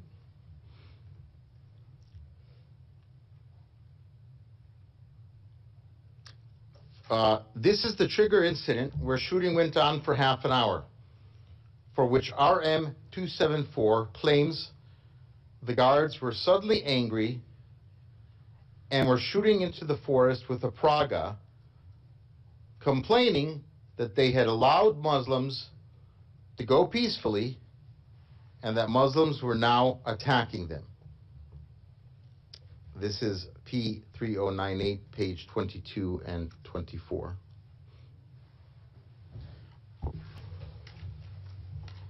Excuse me, Your Honors. Sorry to interrupt, Mr. Ivitic. Your Honors, it's our understanding that P3098 is an exhibit that's under seal, and my case manager is checking, but we don't think that there is a non-confidential version of that exhibit. And I don't think I said anything that would lead to anyone being able to determine the identity of that witness.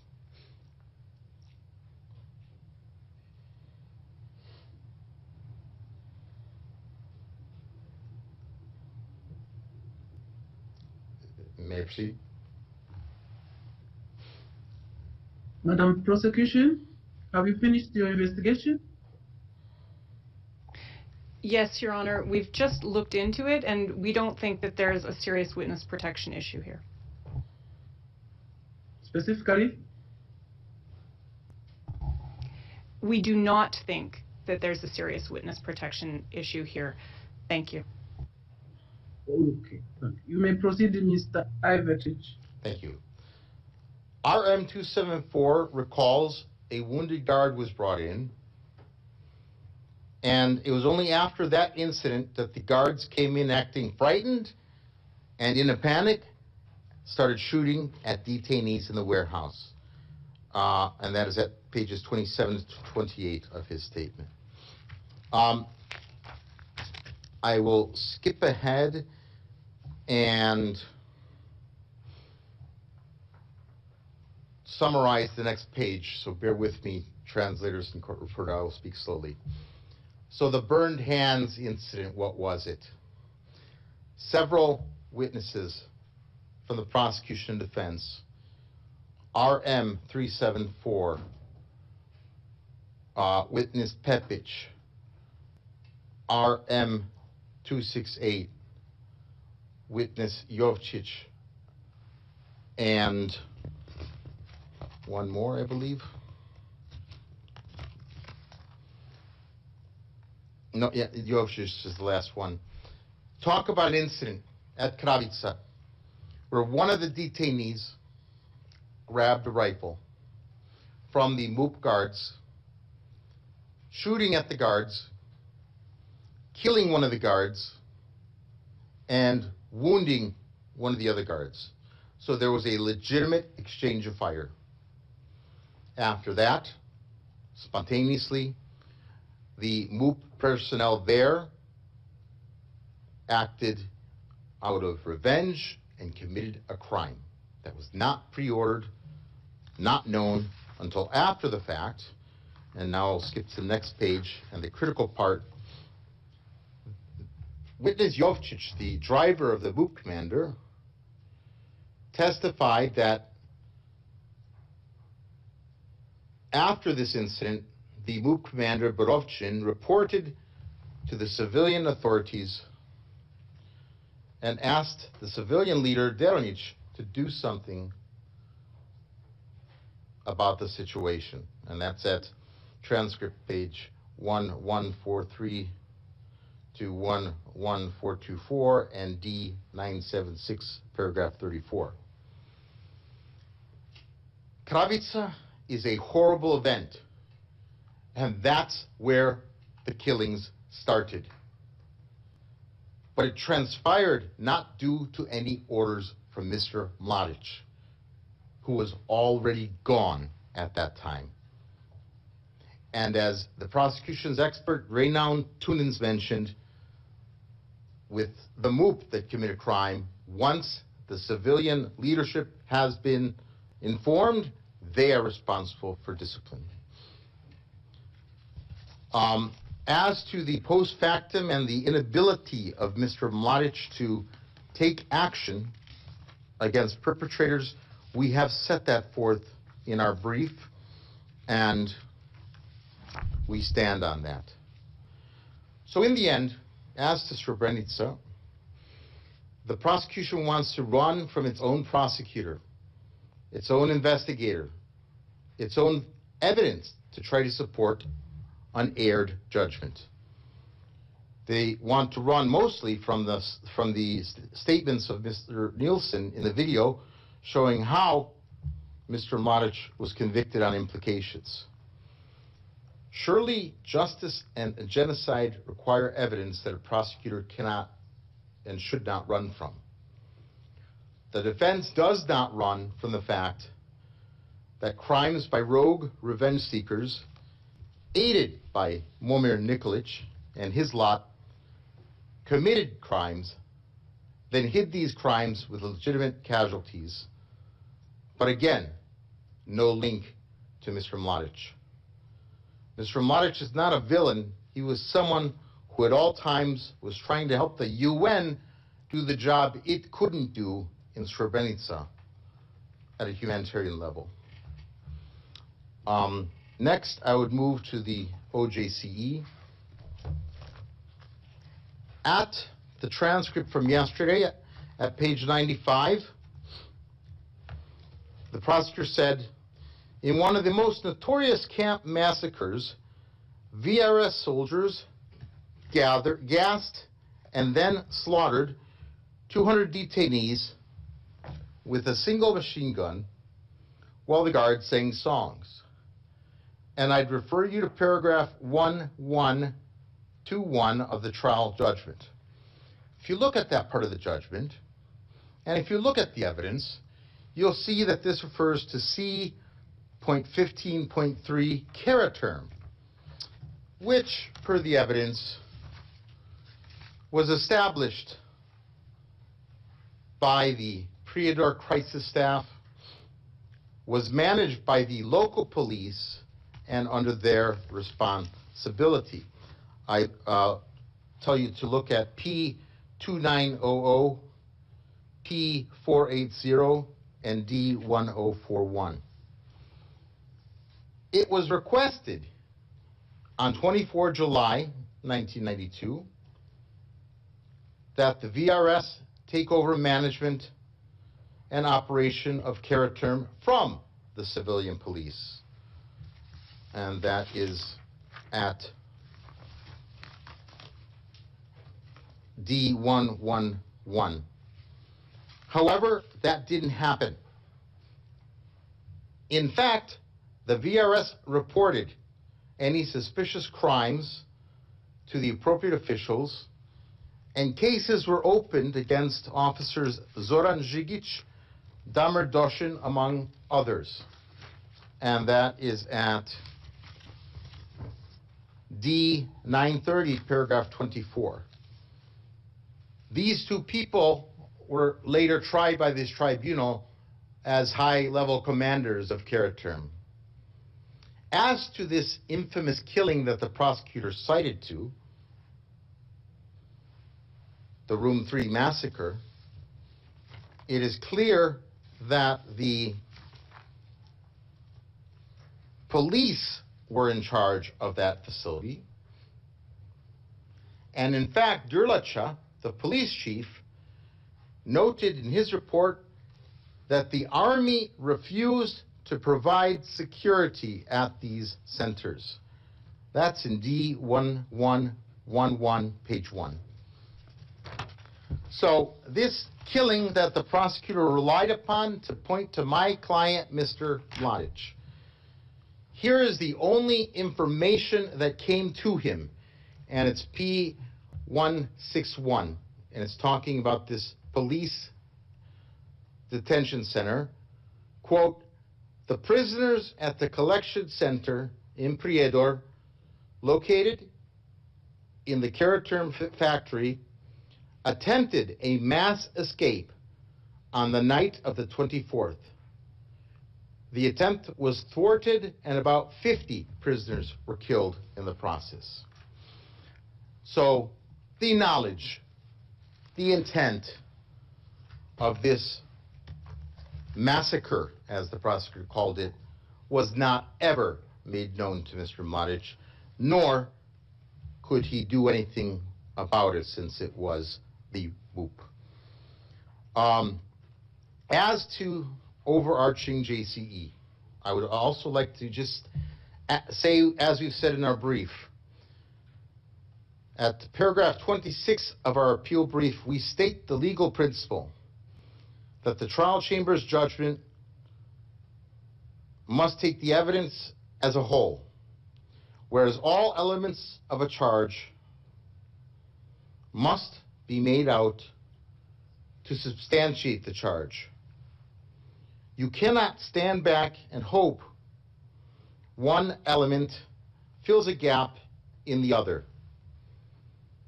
The actus reus cannot supplement gaps in the mens rea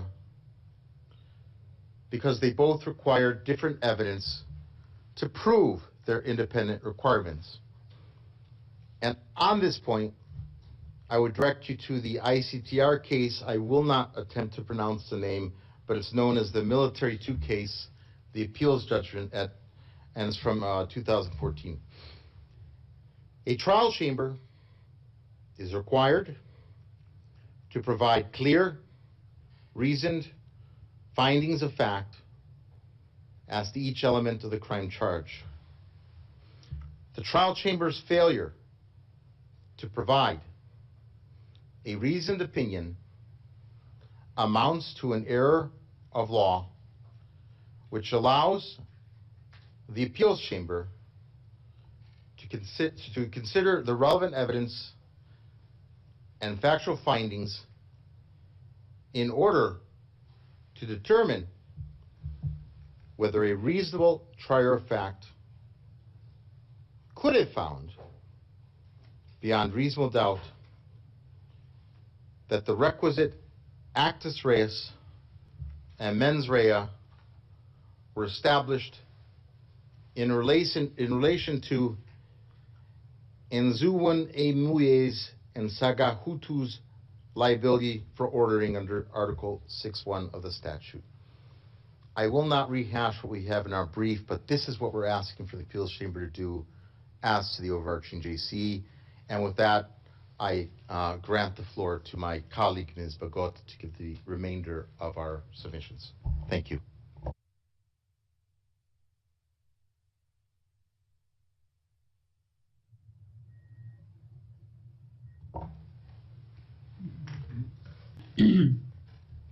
Madam Presiding Judge, Your Honours, I'll start with ground one. The concession that the challenged incidents that have been identified as unscheduled incidents should be withdrawn was made because it was quite proper to do so. Therefore, my learned friend is correct that orally those have been withdrawn from the appeals chamber's consideration. The appellant submits, however, that the others stand for the reasons set out in the appellant's appeal brief at paragraph 48 and for the reasons indicated by my oral submissions yesterday. Notice. My learned friend for the prosecution responds by referring to the inclusive language used in the indictment. The response goes no further than the written response, and in fact rehearses the arguments set out therein. As the example I used yesterday, which went back to the basics of an adversarial criminal trial, the inclusive language in an indictment does not enable the trial chamber to convict on every accusation it heard. My learned friend for the prosecution indicated that the sheer size of these trials removed the need for a fixed indictment in the traditional sense and allowed some flexibility. As a matter of fairness, this cannot be interpreted as meaning that a trial chamber in an adversarial trial can convict on any and every accusation it hears evidence on. To take this view would be to invite the trial chamber into the arena of the parties and exercise an investigatory function. I ask this chamber rhetorically, how is it fair to Mr. Mladic that the trial chamber took the view that all the evidence it heard was some sort of buffet from which it was entitled to stack its plate as high as it wanted?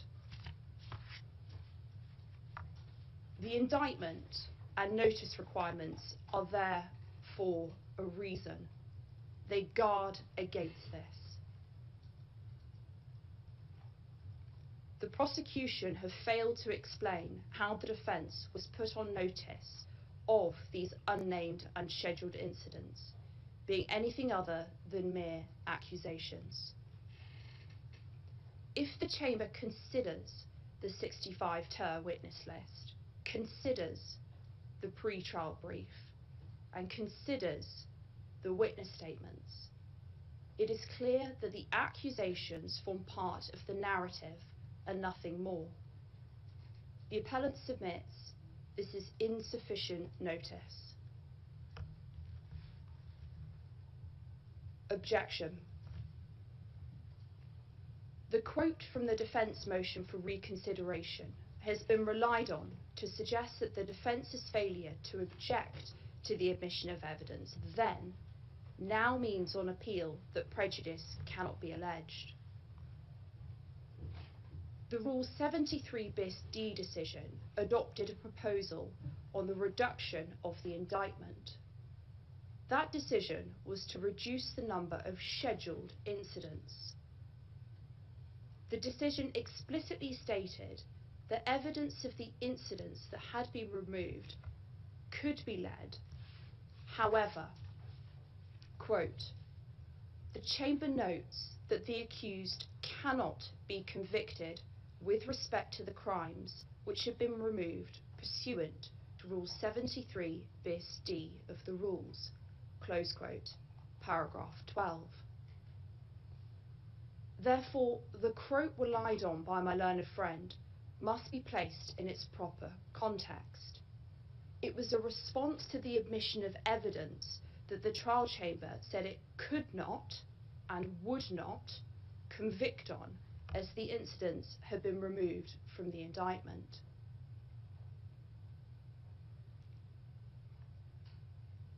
The question posed on the basis of the Bagasora decision was, is there a reasonable explanation for the failure to object at the material time and as soon as possible thereafter? The answer is yes in this case. The defence were not put on notice that every accusation on the record could be used against Mr. Mladic.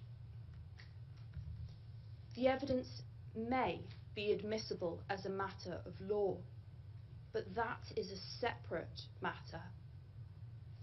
Simply because accusations enter into the record does not mean that they can be transformed into unscheduled incidents by the trial chamber of its own volition. For this reason, the appellant submits that the defence did not have knowledge that the trial chamber could enter convictions on these unnamed, unscheduled incidents. Prejudice. The prosecution argues that there are a small number of incidents complained of, and therefore it would not make a difference to the overall convictions. It is argued that there is no prejudice. Upholding any findings on an erroneous legal basis is unfair and harmful. It is prejudicial. It is prejudicial because Mr. Mladic was found criminally responsible for these incidents. Be it 1 or 100, to hold an accused guilty of anything in breach of fundamental due process norms is prejudicial.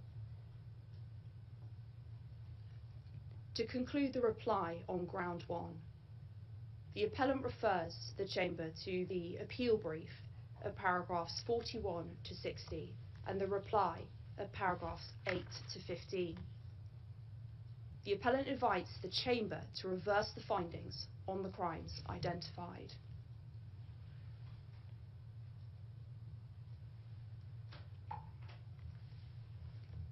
Ground 2, proximate subordinates. The prosecution asserts that the appellant fails to show cogent reasons, but accepts that there is a divergence in the way in which trial chambers exercise their discretion. The fact that there is a division between trial chambers that follow the Camara approach and consider the only facts that go to the actions, conduct, or mental state of the accused should not be subject to judicial notice, and then those that consider that in situations in which it would be easy to infer that an accused knew or should have known about the physical perpetrator's actions based on the prosecution's case, then it would be unfair to take judicial notice of such facts. Citing the Karadzic appeals judgment only serves to highlight this fragmentation. How chambers exercise their discretion must have a degree of consistency. It should not be a judicial lottery as to whether or not judicial notice of facts relating to the perpetrator's actions that the prosecution say are strongly linked to an accused are taken judicial notice of. This compounds the need for the issue to be revisited.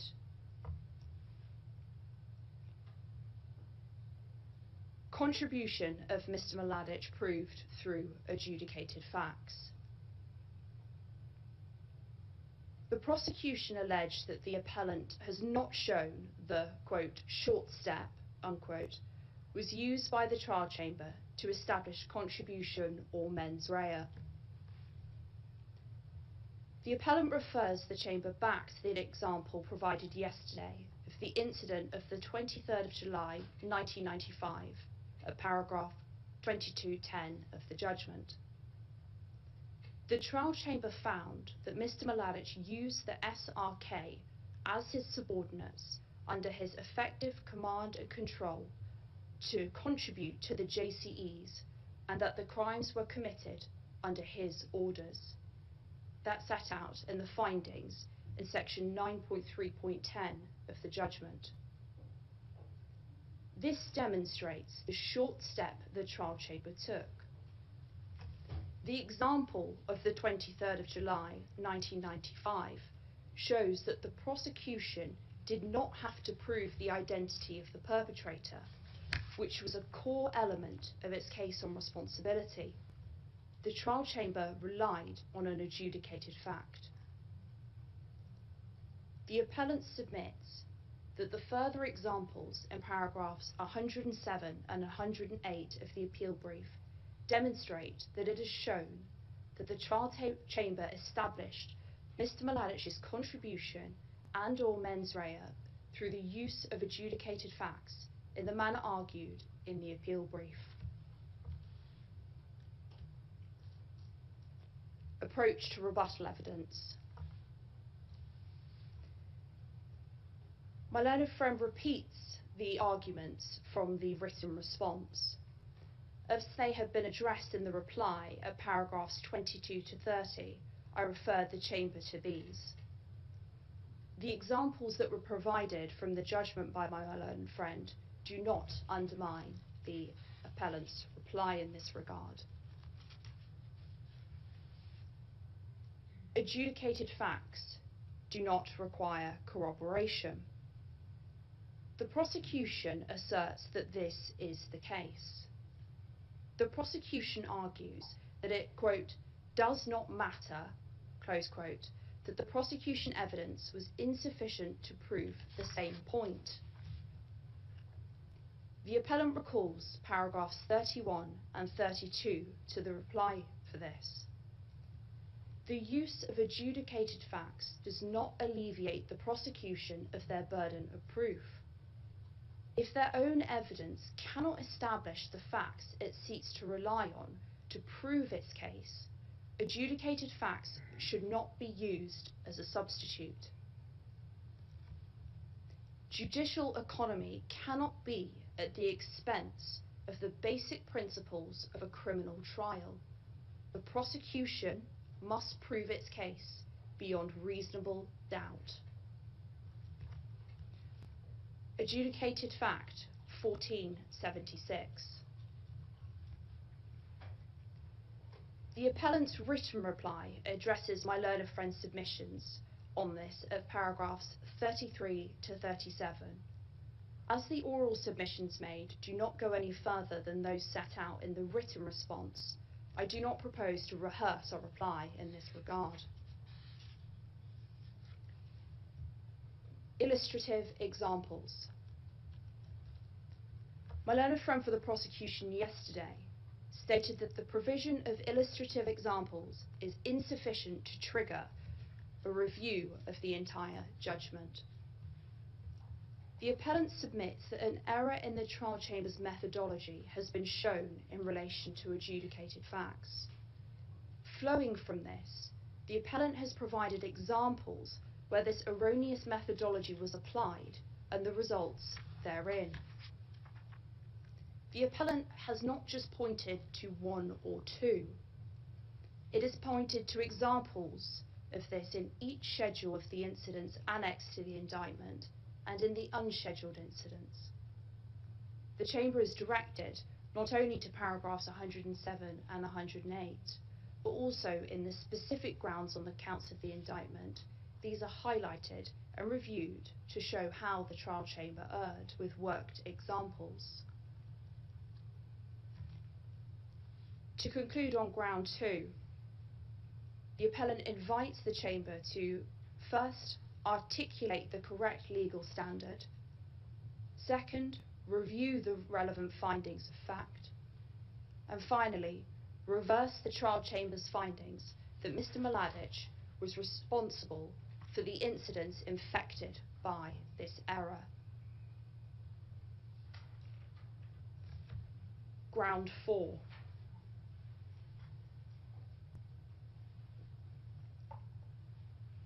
My learned friend for the prosecution yesterday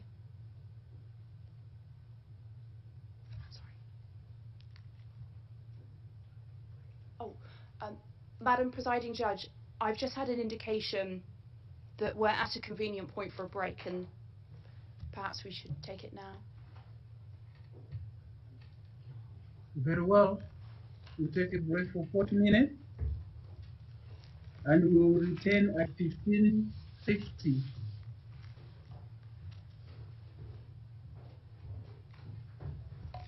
All right, we will be.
All rise. We will obey.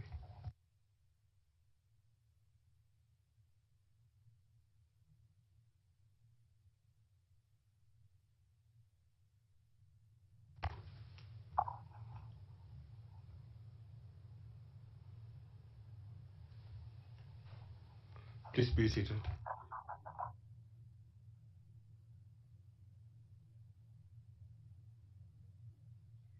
The appeals chamber now will hear the rest of the defense reply, and you have 36 minutes left of your reply time. Defense counsel. I'm grateful, Madam Presiding Judge. Ground 4. My learned friend for the prosecution argued that the tribunal does have jurisdiction over the crime of terror. She invites the chamber to find this on the basis of Garlich and the fact that it was foreseeable to Mr. Mladic that his conduct would lead to a conviction on terror. I will take these points in turn.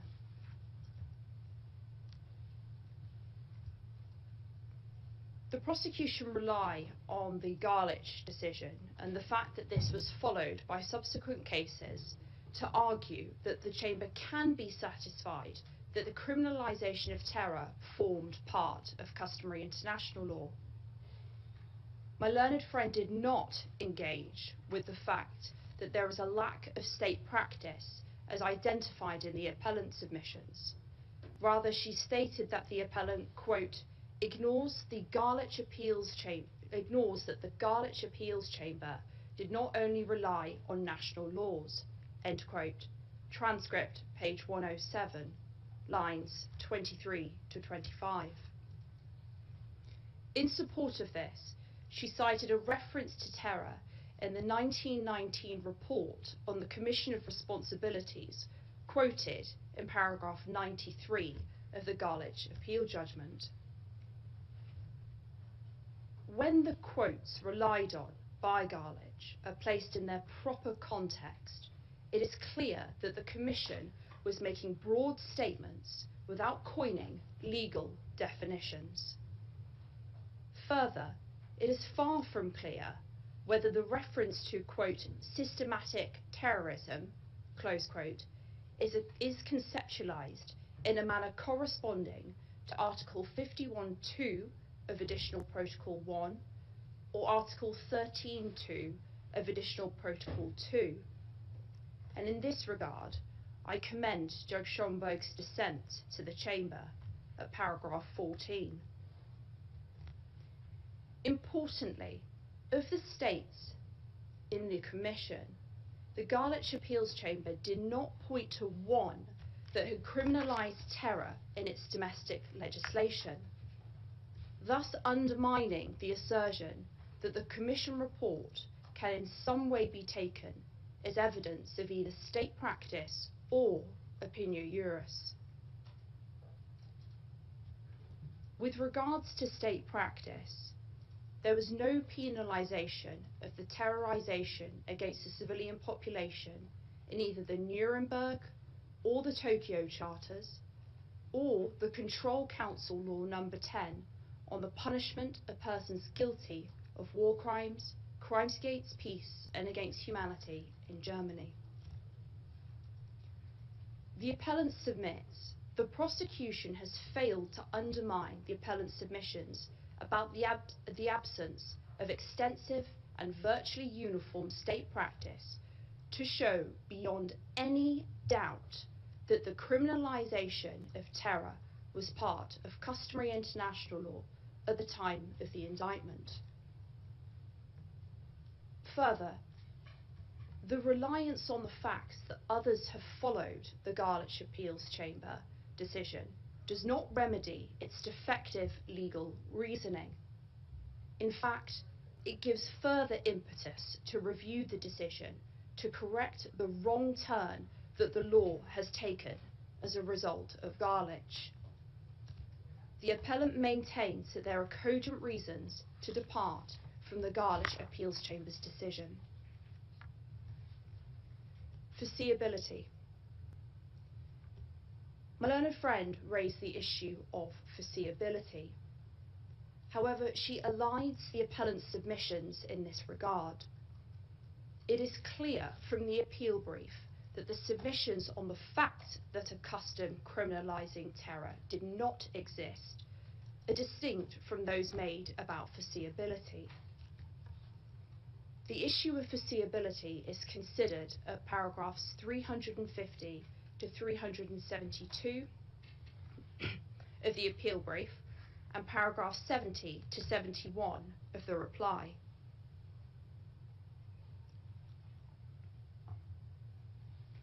If a custom is found not to exist, then the question of foreseeability becomes moot. The two must be considered separately.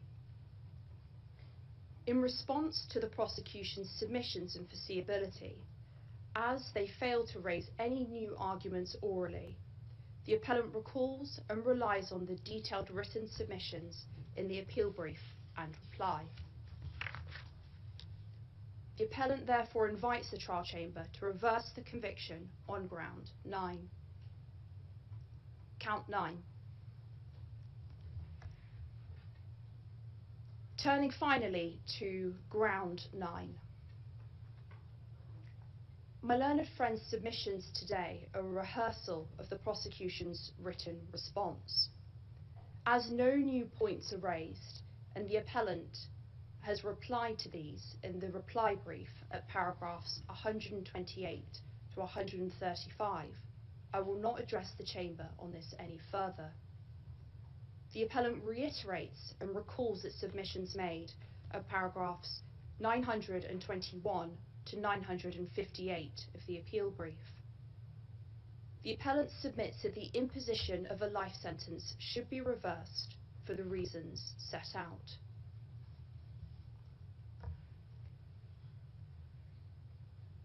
To conclude Mr. Mladic's appeal, we make the following remarks. The pursuit of a prosecution should never come at the expense of the basic principles of the rule of law. The application of the black letter of the law ensures that emotions and a desire to right socio-historical wrongs do not determine judicial decisions. The appellant submits that the deferential standard of review does not require Your Honours to bend to the trial chamber's findings. The burden on appeal of demonstrating errors of law and fact has been discharged by the appellant. The errors have been clearly identified in the appeal brief and the prosecution has failed to undermine these. The appeal is meritorious. For the reasons set out in the appeal brief, the appellant invites the chamber to reverse the convictions entered by the trial chamber on counts 2 to 11 of the indictment and enter not guilty verdicts on all counts. Madam Presiding Judge, Your Honours, that concludes the appeal on behalf of Mr. Mladic.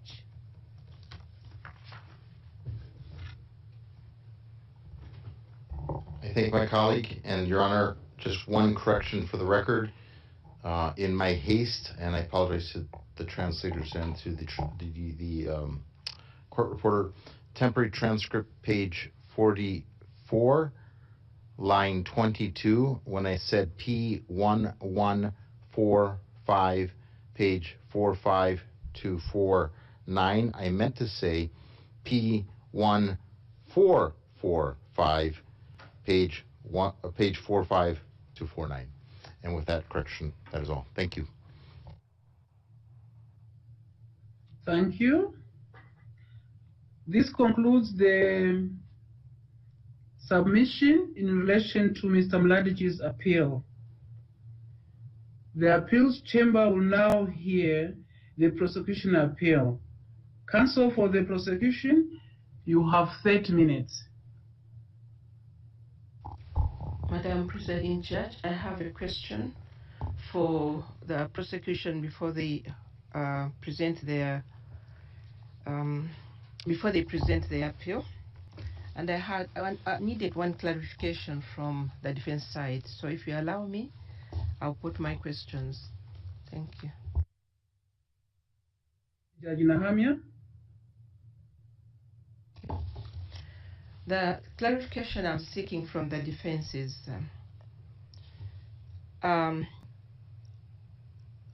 there is an allegation about the trial chamber having made an error in finding that the indictment details sufficient material facts such as the identity of victims, dates, locations, and perpetrators for each incident, whether enumerated by schedule or not. I would like Ms. Bagot to give me clearly just 2 instances of this error. What exactly is the error? Then secondly, did you bring this matter to the trial chamber on scheduled incidents? If you did the chamber give you any directions on what to do concerning the scheduled incidences? For the prosecution, the appeals chamber in the Karadzic case upheld the trial chamber's findings that there was no genocide in certain municipalities in Bosnia and Herzegovina in 1992. What are the reasons for this appeal, our appeals chamber, to deviate from this determination? Thank you.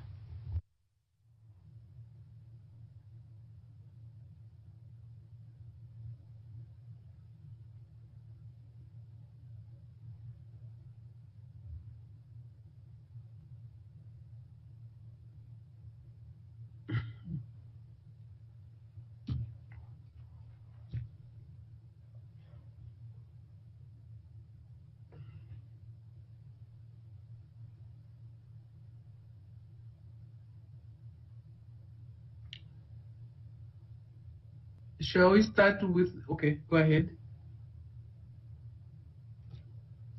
The defense can give me their response and then the prosecution before they start. As they give their part, they can also give me an answer to that. Thank you.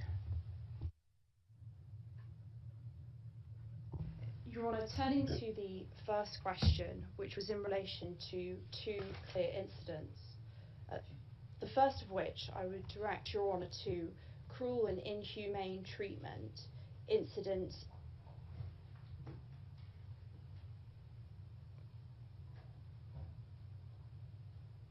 EIII. Your Honour, please could I check my notes before I respond? Sorry, I've written something down wrong and perhaps it would assist given the nature of the question. Please could I ask, I appreciate that my learned friend is ready to make her appeal, if I could respond to Your Honour's question at the close of that. All right. I'm grateful. Yeah.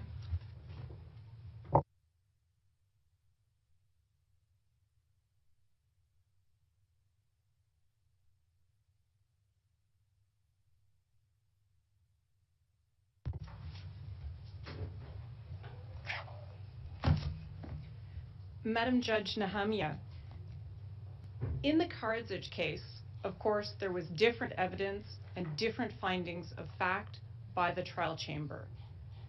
The key difference in the conclusion, there are 2 key differences in the conclusion of the Karadzic chamber on the facts of that case.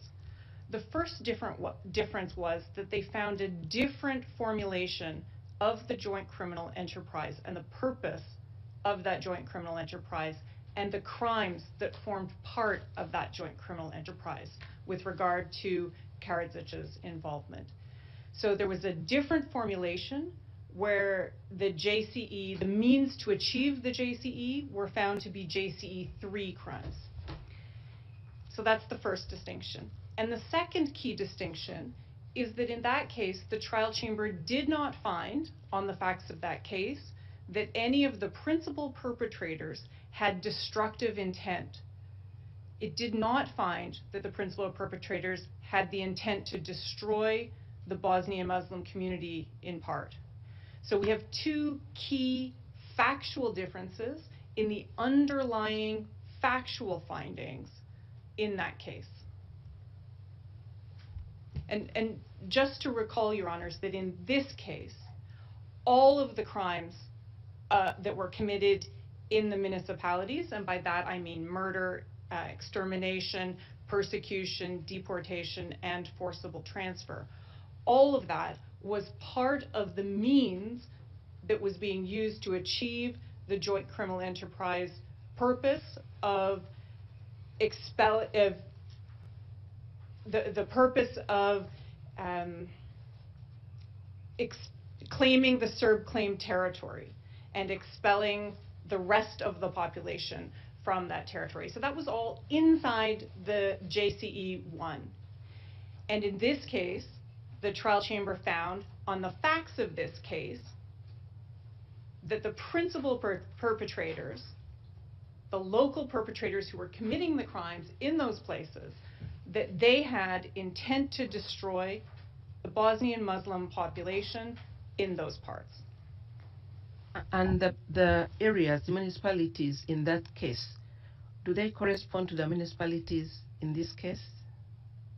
Where they found there was no genocide? Do they? Exactly? Thank you, Judge.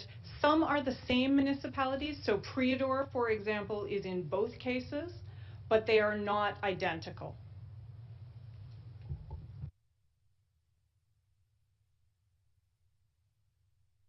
Are you ready to give me your answer? Yes, Your Honour, I'm grateful for the time.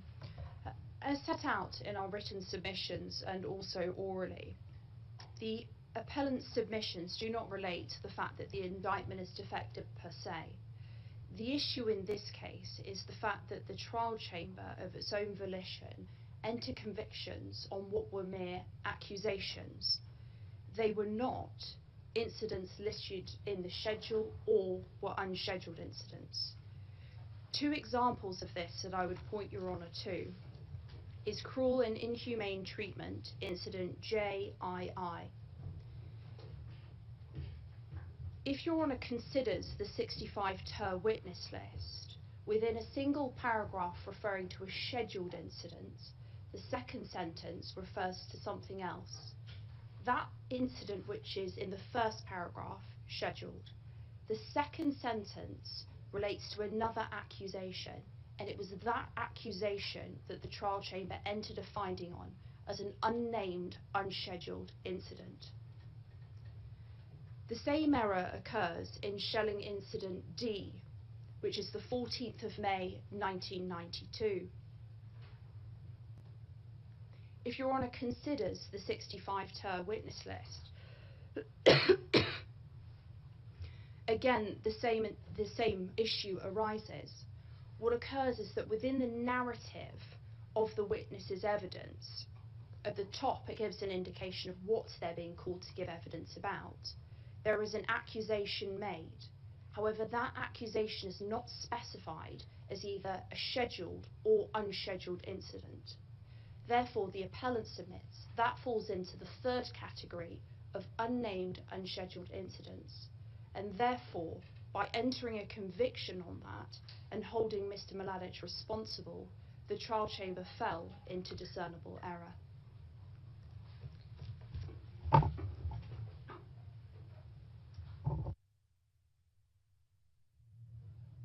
Judge,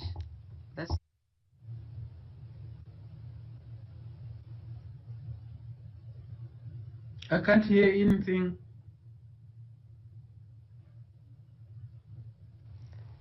I've got the answers, so they may proceed. Thank you. The appeals chamber will now hear the prosecution's appeal. Prosecution, you may proceed. Thank you, Madam Presiding Judge.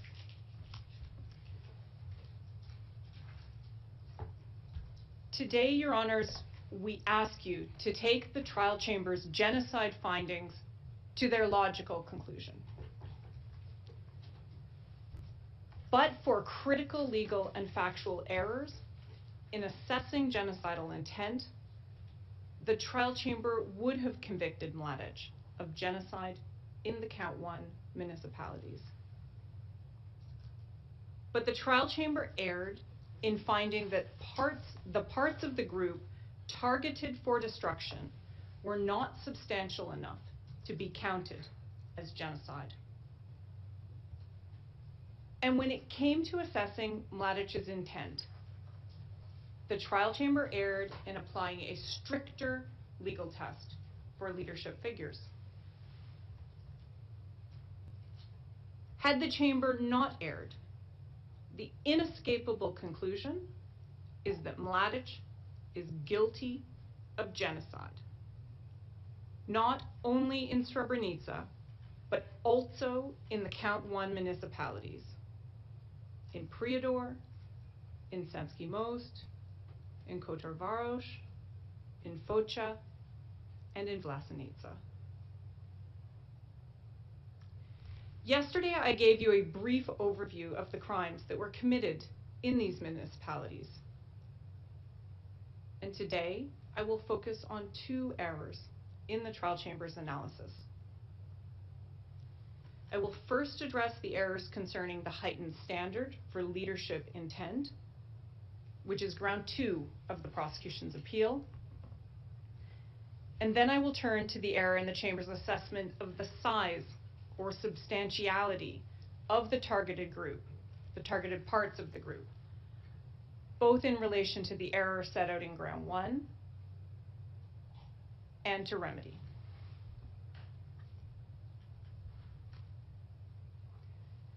Let me begin with the erroneous heightened legal standard for leaders. The chamber incorrectly held that in the case of leadership figures, the legal test for genocidal intent is stricter. This is a clear error of law. And I say this because when the trial chamber assessed the genocidal intent of the local perpetrators, it correctly looked at the totality of the evidence. It analyzed the circumstances of the crimes to conclude that the local perpetrators had the intent to destroy, in part, the Bosnian Muslim group as such.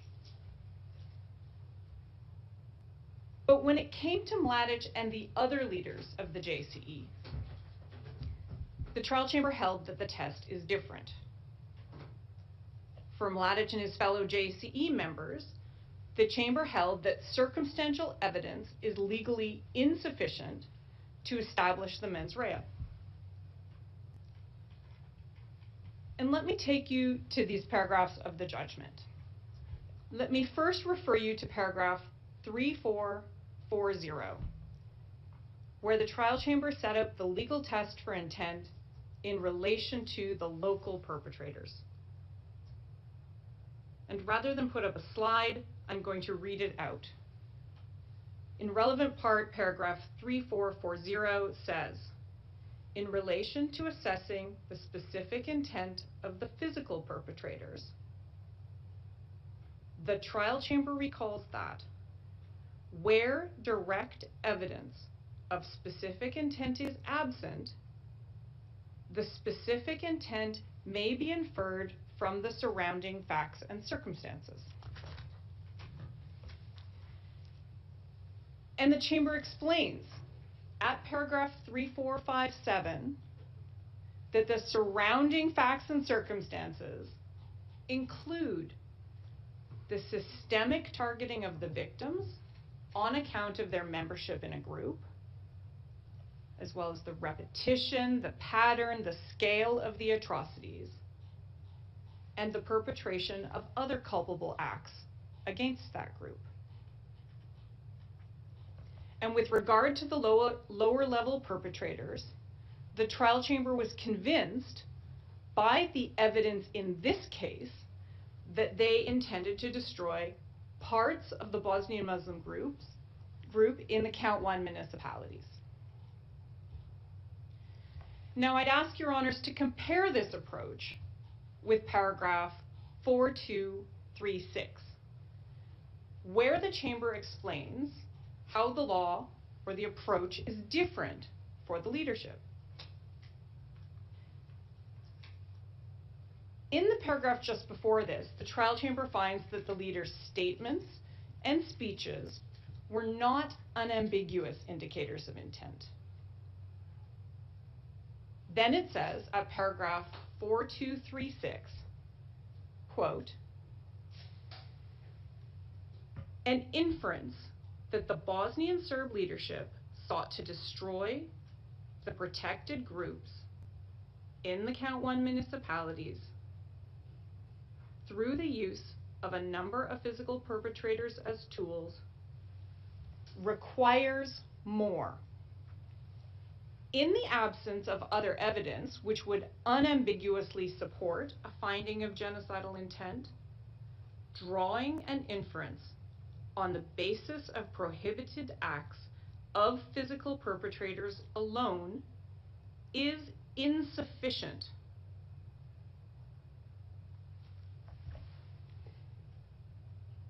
In other words, Your Honors, while inferences from the circumstantial evidence about the pattern of crimes may be drawn for the local perpetrators, this same evidence is insufficient for the leadership.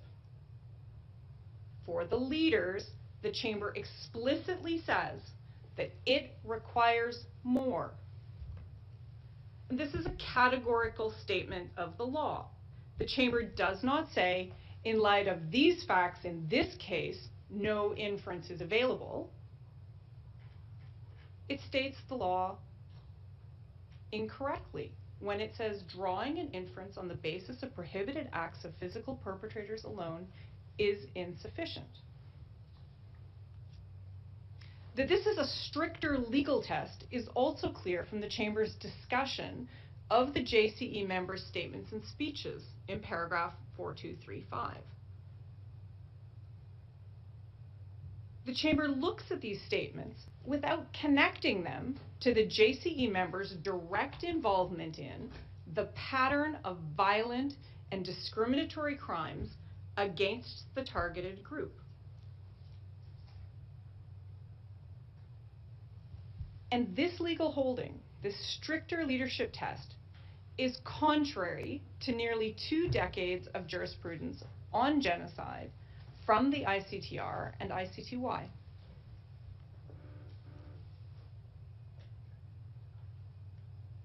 As the Rutaganda Appeals Chamber persuasively explained at paragraph 525 of their judgment, unambiguous evidence of intent is rare, including in genocide cases.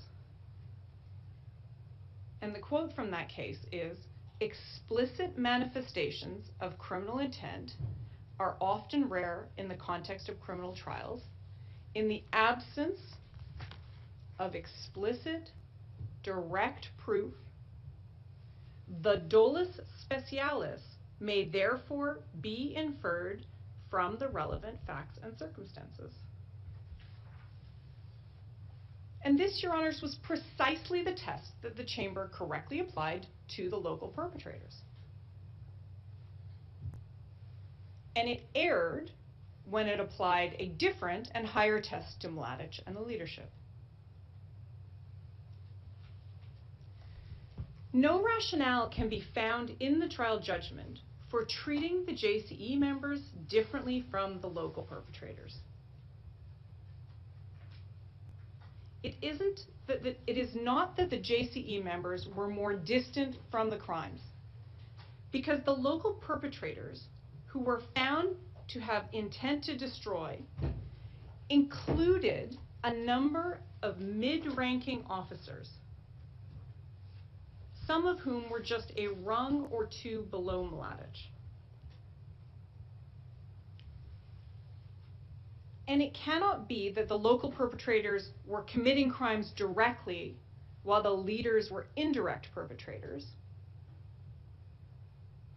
because the local perpetrators who had the intent also included some officials who were not found to have physically committed any of the crimes themselves. And this is why we refer to them as local perpetrators and not physical perpetrators. The trial chamber offers no explanation for the difference in its approach. Your Honors, the effect of the chamber's legal error is that it will only be possible to convict leadership accused in those rare situations where they unambiguously state their genocidal intent. Because according to this trial chamber, without this other unambiguous evidence, the entire pattern of crimes that a leader unleashes on a population is legally insufficient to prove genocidal intent. And this cannot be correct. If nothing else, appellate intervention is required so that future courts are not led into this same error.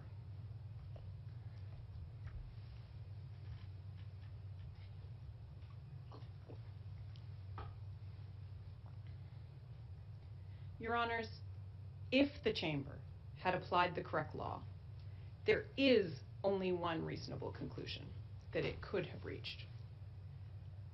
Mladic and his fellow JCE members intended to destroy the Bosnian Muslim community in the Count 1 municipalities. The trial chamber found that Mladic and the other JCE members used the local perpetrators as tools to commit the underlying acts of genocide on a discriminatory basis against Bosnian Muslims. And based on the circumstances of those crimes, crimes that were controlled by Mladic and his fellow JCE members, the majority concluded that the local perpetrators intended to physically destroy the protected group in each of the 5 municipalities. The trial chamber considered the intensity of the attacks on the Bosnian Muslim communities over a short period of time, the thousands of murders of Bosnian Muslims executed in their homes, slaughtered by the dozen or hundreds when the Bosnian Serb forces attacked Muslim villages, the massacres at detention facilities, and prisoners killed by starvation and beating and lack of medical care. And the chamber also considered the serious bodily and mental harm that further contributed to the destruction of the protected group. The tortures and the beatings, the rapes and other brutal sexual violence.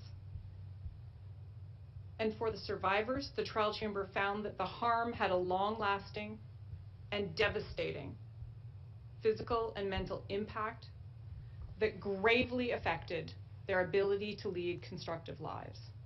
Paragraph 3451.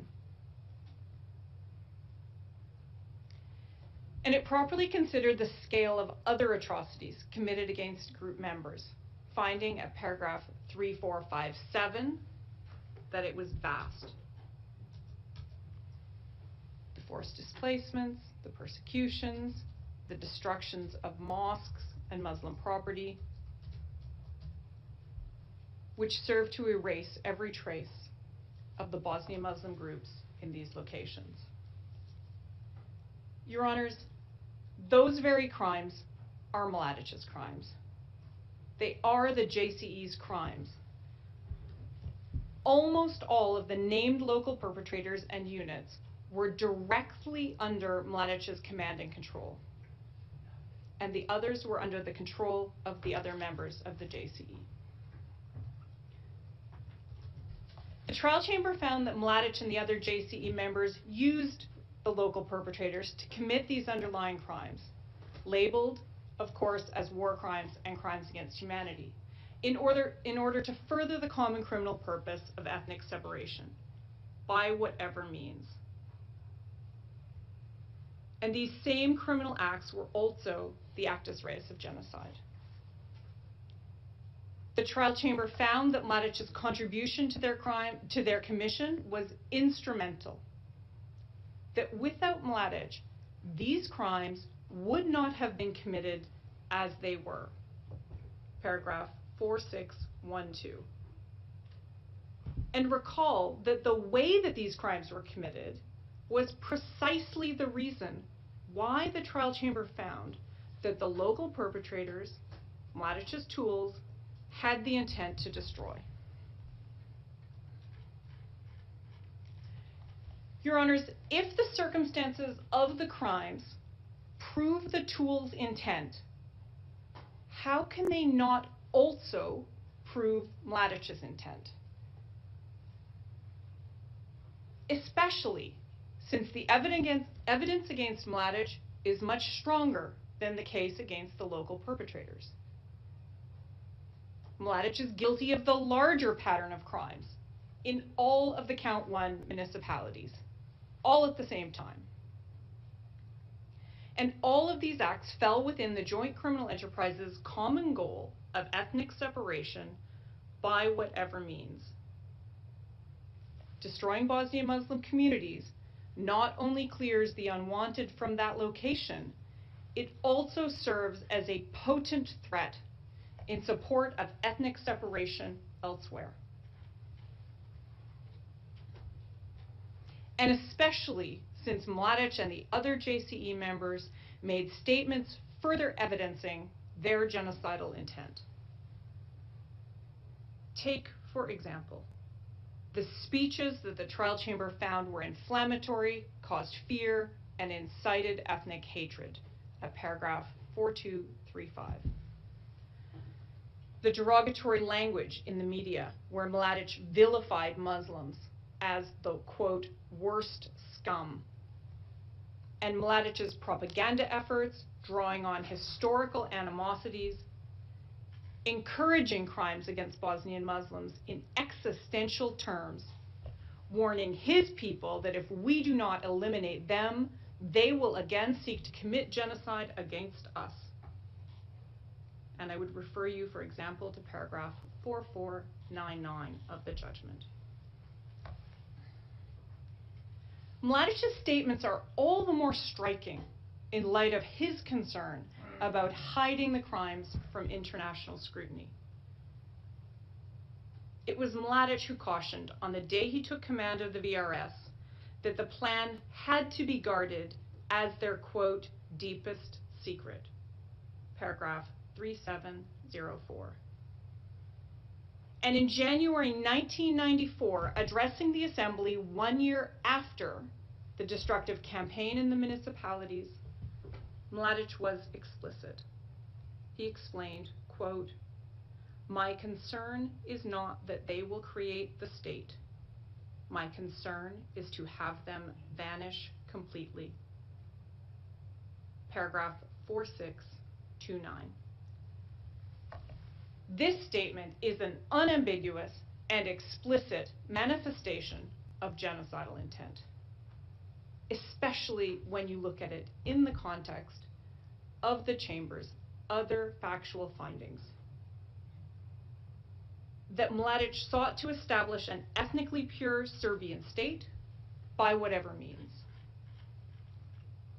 along with other JCE members who repeatedly threatened extreme violence to achieve their shared ethnic separation objectives, including by repeatedly threatening Bosnian Muslims with disappearance and extinction. That Mladic intended, oversaw, and was instrumental to a violent campaign of ethnically based persecution of Bosnian Muslims to force them out of Serb-claimed territory. That his subordinates committed genocidal acts over and over again, crimes that the trial chamber found Mladic contributed to, intended, and was criminally responsible for. And remember, Your Honors, that his call for Muslims to vanish completely was made after he had been repeatedly warned by the United Nations General Assembly to stop ethnic cleansing in the municipalities, stating in unequivocal terms that this ethnic cleansing was, quote, a form of genocide, end quote. And I would refer your honors to trial judgment paragraph 4633 and to exhibits P2045 and 46. In its proper context, it is difficult to imagine a more unambiguous expression of genocidal intent than Mladic's statement, "My concern is to have them vanish completely." Your honors, when all the evidence is weighed together, when his words are assessed together with his deeds, as the law says it must be, when the evidence is weighed as a whole, there is only one reasonable conclusion left: that Mladic intended to physically destroy the Bosnian Muslim communities in all of the Count 1 municipalities. And this brings me to my the final section of my submissions concerning substantiality. This is the only consideration that stood in the way of the Chamber's finding that genocide was committed by the local perpetrators. The Chamber found that the local perpetrators intended to destroy the Bosnian Muslim group as such in the 5 Count 1 municipalities, but then found that the targeted parts of the group were too small. This was an error of fact. No reasonable trier of fact could have reached this conclusion. Your honors, this is the first and only time that any international court has found that perpetrators had the intent to destroy a part of the group as such, but then stopped short of convicting for genocide on substantiality alone. In round 1 of our appeals brief, we provide detailed arguments as to why each of the targeted communities meets each of the factors in the legal test for substantiality. We also address this in the remedy section of our brief. Today, I'd like to focus on the purpose of the substantiality requirement, because this is not an explicit requirement for genocide or genocidal intent in either the Convention or the ICTY statute. But it has been read into the definition. If only a part of the group is targeted for destruction, it must be a substantial part to be considered genocide. The concern was to ensure that the label of genocide is not applied to crimes that are too small. As the Appeals Chamber in Kirstich put it, this requirement guards against the term genocide being imposed, quote, lightly, paragraph 37. But the notion of a substantial part has always allowed for crimes of limited geographic scope. And this is because genocide is not limited to crimes on the horrific scale of the Holocaust or the Rwandan genocide. The Convention's framers emphasized that legally, the actus reus includes more than mass killing, and the specific intent requirement explicitly includes the intention to destroy the group, not just in whole, but also in part. And this is why the case law has always recognized that genocide could be committed in a single municipality. And I would refer you, for example, to the 1995 Nikolic Rule 61 decision and the Jelicic appeals judgment, and to the many cases finding the crime of genocide in the single municipality of Srebrenica. And when considering a single municipality involving a part of the group, the court must determine whether the part is substantial.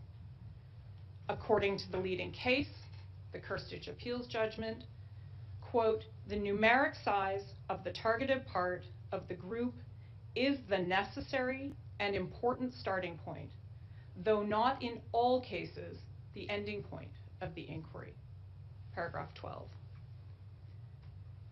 Kirstich stands for the proposition that in some cases, the sheer numbers are enough to show substantiality. Other factors may include the part's relative size, its prominence, the area of the perpetrator's activity and control. And the appeals chamber emphasizes that these are neither exhaustive nor dispositive. And recall that substantiality is only about intention. It is not about how many group members are actually harmed by the conduct. This is critical. The evaluation of substantiality is not about how many people were harmed by the genocidal acts in each place.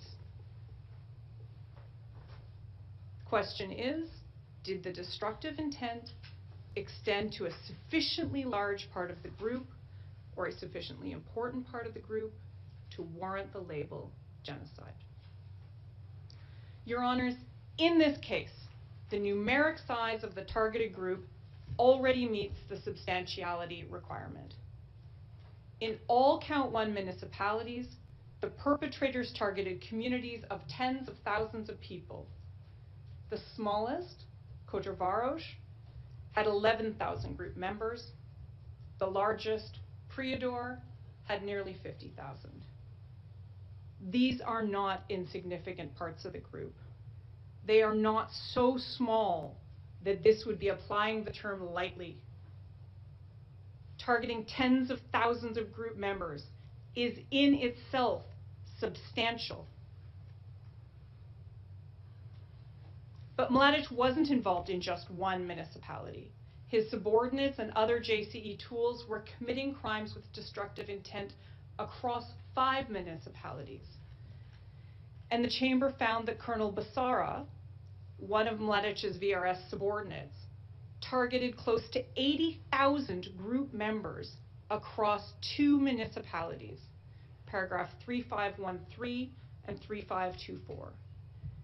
And in total, across all 5 municipalities, they targeted over 128,000 men, women, and children solely because of their group identity. By any measure, this is not a small criminal intention. It is a massive one, and it falls squarely within the definition of genocide on the numbers alone. And the additional factors only further support this conclusion, as we've set out in ground 1 of our appeals brief. The trial chamber found that the pattern of crimes committed in the municipalities was more than crimes committed against individuals. It was not only persecution targeting individuals because of their ethnic characteristics. This pattern of crimes targeted the very existence of the Bosnian Muslim group as such. And recognizing this would not be applying the term lightly. Your Honors, to conclude, the appeals chamber in Krstić warns at paragraph 37 that where the requirements are met, as they are in this case, quote, the law must not shy away from referring to the crime committed by its proper name. And Your Honors, here that is genocide. And it is for these reasons, and all the reasons set out in our briefs, that the prosecution asks you to correct the trial chamber's errors and enter a conviction on count 1, genocide. Thank you. Thank you very much, Madam Prosecutor. We now take a break and resume to hear the defense response.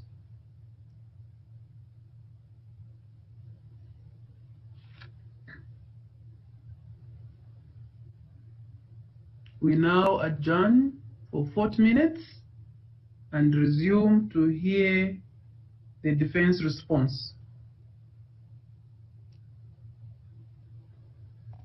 All right, we will agree.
All right, we will obey.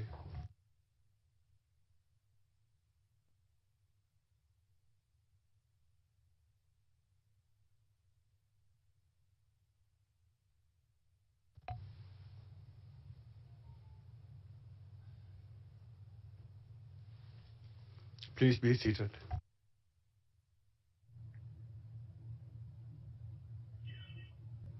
Thank you. The appeals chamber will now hear Mr. Mladic's response. Counsel for Mr. Mladic, you have 30 minutes. Your Honor, my colleague, Ms.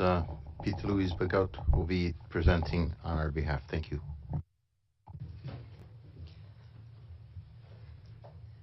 Madam Presiding Judge, Your Honours, I will be responding on behalf of Mr. Mladic to the prosecution's appeal against the trial chamber's acquittal on count 1, genocide in the municipalities.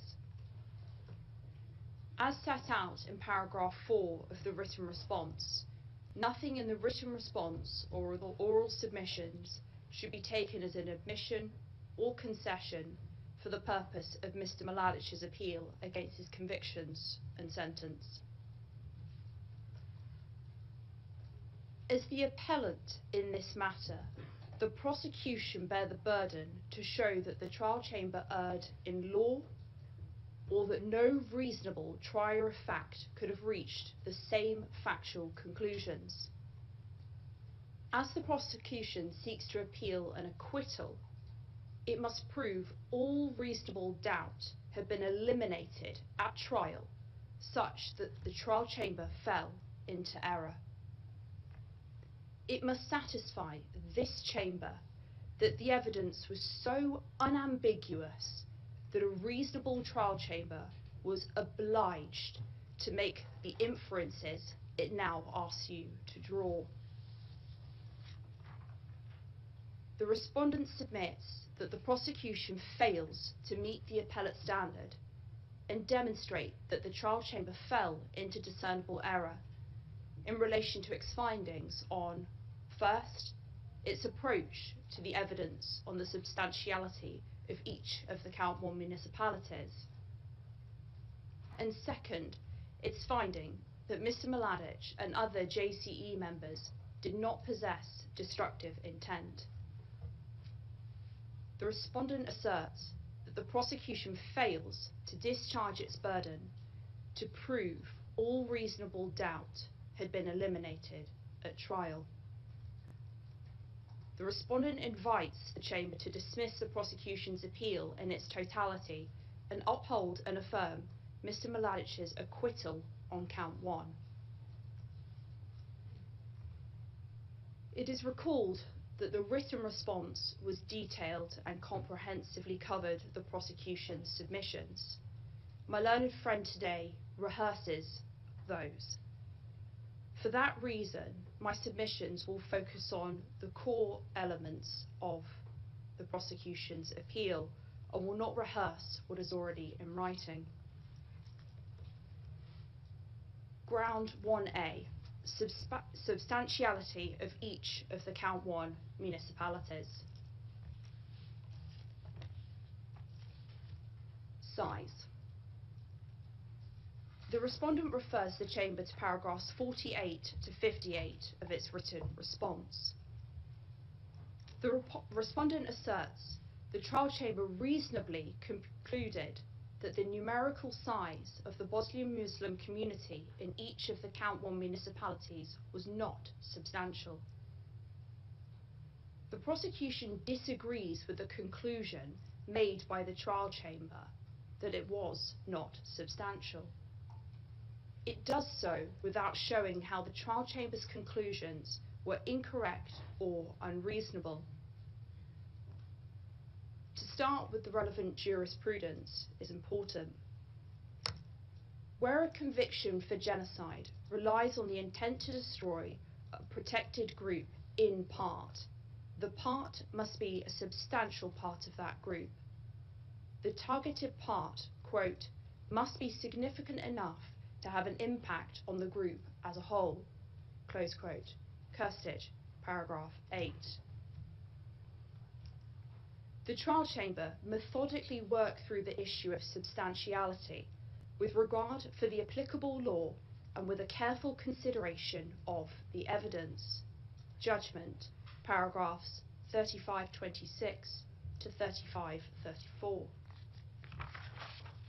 The prosecution, in its appeal and today, repeats failed trial arguments.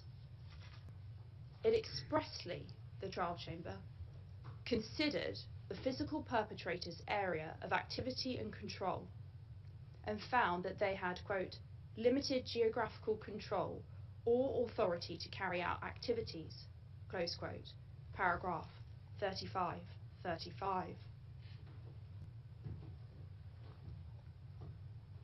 Further, quote, that the Bosnian Muslims targeted in each individual municipality formed a relatively small part of the Bosnian Muslim population in the Bosnian Serb claimed territory or in BIH as a whole, close quote, paragraph 3535. While the prosecution asserts the trial chamber erred in making these findings, they fail to articulate the basis of that error. In fact, they merely repeat their arguments about the size of the municipalities and compare this finding to the size of Srebrenica. This comparison alone does not demonstrate an error and fails to address the elemental requirements of the crime. The trial chamber's finding that they were not substantial in size was reasonable, and the prosecution has failed to demonstrate that no reasonable trier of fact could have reached the same factual findings. Prominence and emblematic nature. The respondent refers the chamber to paragraphs 59 and 81 of its response. The trial chamber found that the prosecution had presented, quote, insufficient evidence indicating why the Bosnian Muslims in each of the Count 1 municipalities had a specific significance or were emblematic in relation to the protected group as a whole, close quote, paragraph 3535. The prosecution argues that the trial chamber's, quote, predicate findings and the underlying evidence demonstrate to the contrary, close quote, paragraph 11. However, again, the prosecution repeats its arguments at trial without demonstrating an error in the trial chamber's approach. For example, the evidence the prosecution cites to support the assertion that the Count 1 communities were prominent and emblematic in nature are those used at trial, and the evidence is the same as cited on appeal. See, for example, the prosecution's final trial brief of paragraphs 387, 388, 389, and compare with the appeal brief of paragraph 13. This evidence... Ms. Beckett, could you kindly pause? We've lost Judge Khan.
Madam Presiding Judge, we are good to go, and Judge Khan has now been reconnected. Thank you.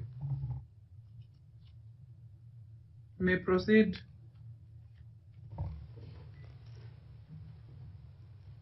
This evidence was considered by the trial chamber, judgment paragraphs 3530, 3534, 3553, 3554, when reaching their conclusions.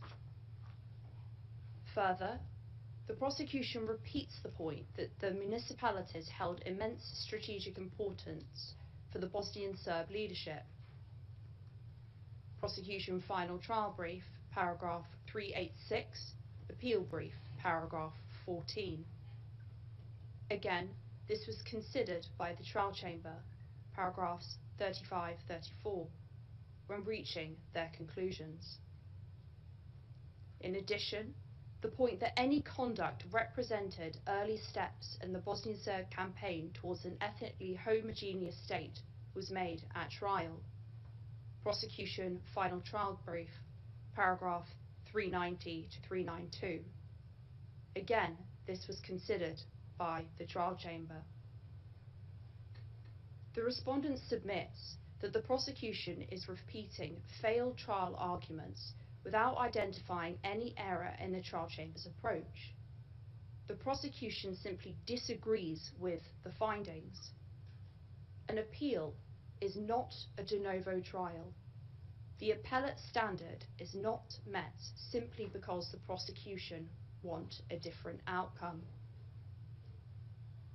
Therefore, save for comparing the findings in relation to Srebrenica at paragraphs 11, 12, and 14, the prosecution fails to explain why no reasonable trier of fact, based on the evidence, could reach the same conclusion as the trial chamber did.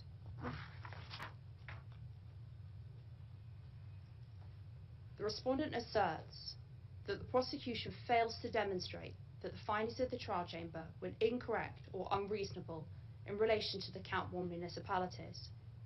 For this reason, Ground 1 should be dismissed. Ground 2. The prosecution fails to discern an error in the trial chamber's finding that Mr. Mladic and other JCE members did not possess destructive intent. The respondent submits that the prosecution fails to meet the high standard on appeal and eliminate all reasonable doubt, such that this chamber could overturn the trial chamber's findings that he did not possess destructive intent. Ground 2A. The respondent asserts that the trial chamber did not apply a heightened evidentiary threshold when assessing the destructive intent of Mr. Mladic and the OJCE members. The respondent refers the chamber to paragraphs 88 and 143 of the response. The jurisprudence makes it clear that, quote, it is the genocidal intent of the accused and other alleged JCE members, not the physical perpetrators of the underlying genocidal acts, that is determinative for the purpose of JCE 1. Karadzic, 98 bis Appeals Decision, paragraph 79. The trial chamber expressly considered the prosecution's arguments, which it repeats on appeal, that, quote, the number and nature of the crimes considered together reflected an intent to destroy the group in part rather than an intention to ethnically cleanse, close quote. That can be seen in the judgment at paragraph 4235. Again, the trial chamber worked through the evidence presented by the prosecution carefully and applied the correct legal standard. The prosecution fails to show an error in the trial chamber's conclusion that, quote, in the absence of other evidence which would unambiguously support a finding of genocidal intent, drawing an inference on the basis of prohibited acts of the physical perpetrators alone is insufficient. Paragraph 4236. The prosecution fails to show that the trial chamber applied a heightened standard in this regard. In the Stakic appeals decision, the appeals chamber recalled, quote, "A trial chamber may only find an accused guilty of a crime if the prosecution has proved each element of that crime, as defined with respect to the mode of liability, beyond a reasonable doubt."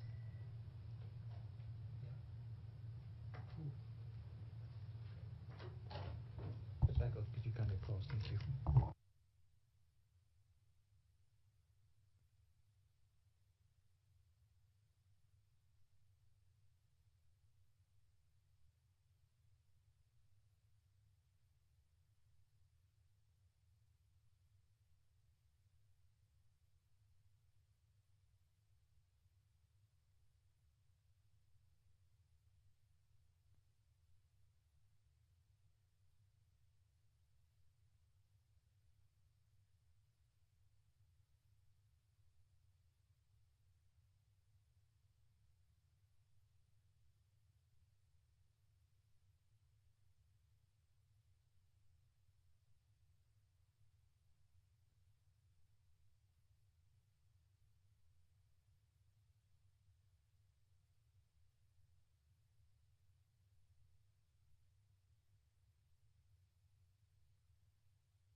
Madam Presiding Judge, we're ready to proceed. Thank you. Please proceed. Continuing the quote, "This standard applies whether the evidence evaluated is direct or circumstantial. Where the challenge on appeal is to an inference drawn to establish a fact on which the conviction relies, the standard is only satisfied if the inference drawn was the only reasonable one that could have been drawn from the evidence presented. In such instances, the question for the appeals chamber is whether it was reasonable for the trial chamber to exclude or ignore other inferences that led to the conclusion that an element of that crime was not proven." End quote. The respondent submits the trial chamber did not apply a heightened standard. The trial chamber applied the correct standard in accordance with the jurisprudence and the applicable law. The approach the trial chamber took was to apply this law to separate bodies of evidence relating to the physical perpetrators and then separately Mr. Mladic and the OJCE members. The respondent submits that the prosecution fails to demonstrate an error in this regard. The trial chamber specifically and explicitly applied the standard to the evidence and found that the prosecution's reliance on the use of a number of physical perpetrators as tools was insufficient.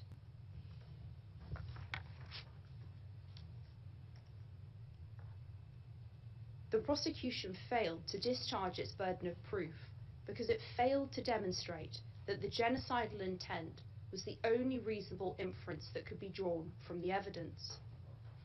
Its complaint on appeal does not demonstrate an error in the trial chamber's findings, nor evidence the application of a heightened standard. Further, it fails to show an error in the trial chamber's finding that genocide did not form part of the common purpose or the OJCE.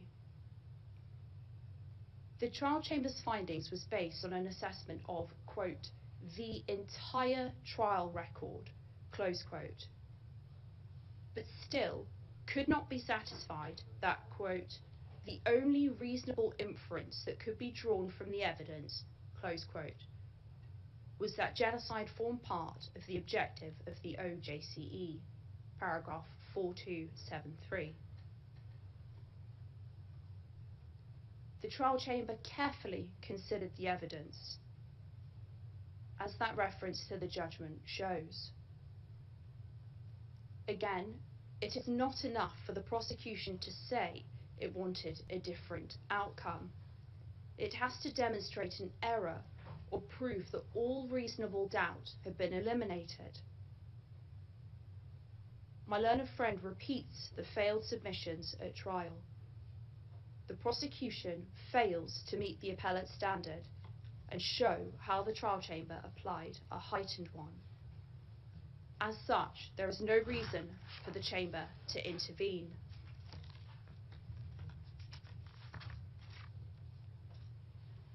(2)(b). The prosecution fails to discern any error in the trial chamber's findings. The respondent refers the chamber to paragraphs 144 and 187 of the response.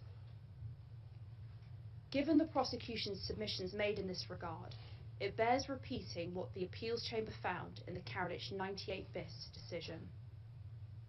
It is the genocidal intent of the accused and the other alleged JCE members, not the physical perpetrators, of the underlying genocidal acts that is determinative for the purpose of JCE 1.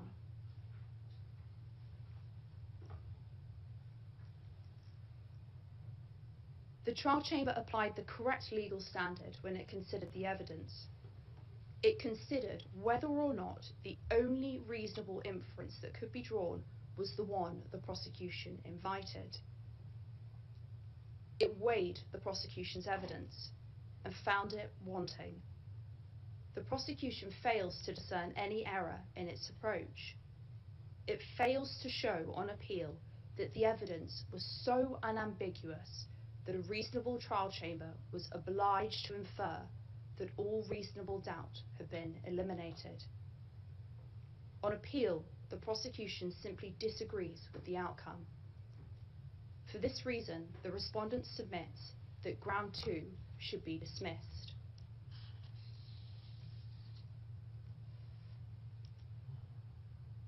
To conclude, the respondent refers the chamber to paragraphs 190 and 343 of the response. The respondent invites the chamber to dismiss the prosecution's appeal, reject the remedies sought, and affirm and uphold Mr. Mladic's acquittal on count 1. Finally, Madam Presiding Judge, Your Honours, I wish to address the court, the chamber, on JCE 3.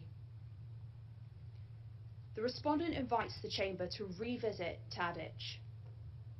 Whether or not the notion of JCE 3 has a legal basis in customary international law is of general significance to the tribunal, not only for legal certainty, but also for the tribunal's legacy. Concerns about the legal basis of JCE 3 have been consistently raised in separate and dissenting opinions by judges at this tribunal, as well as in academic commentary. Furthermore, the ECCC has distanced itself from it. The ICC has distanced itself from it. A wholesale review of the jurisprudence relied on in Tadic to support its findings that JCE 3 had a basis in customary international law has never been undertaken at this tribunal since 1999, when the decision was rendered. It is recalled that unofficial translations of the Italian cases were relied on by the appeals chamber. Official translations have never been obtained by this tribunal. The legal foundations of JCE 3 have in many ways been shrouded in secrecy. The prosecution argues that the respondent's challenge to JCE3 is much the same as those previously made, and therefore should be dismissed. It is not. No other submission arguing that there are cogent reasons to depart from Tadic has provided a comprehensive analysis of all the relevant jurisprudence in this regard.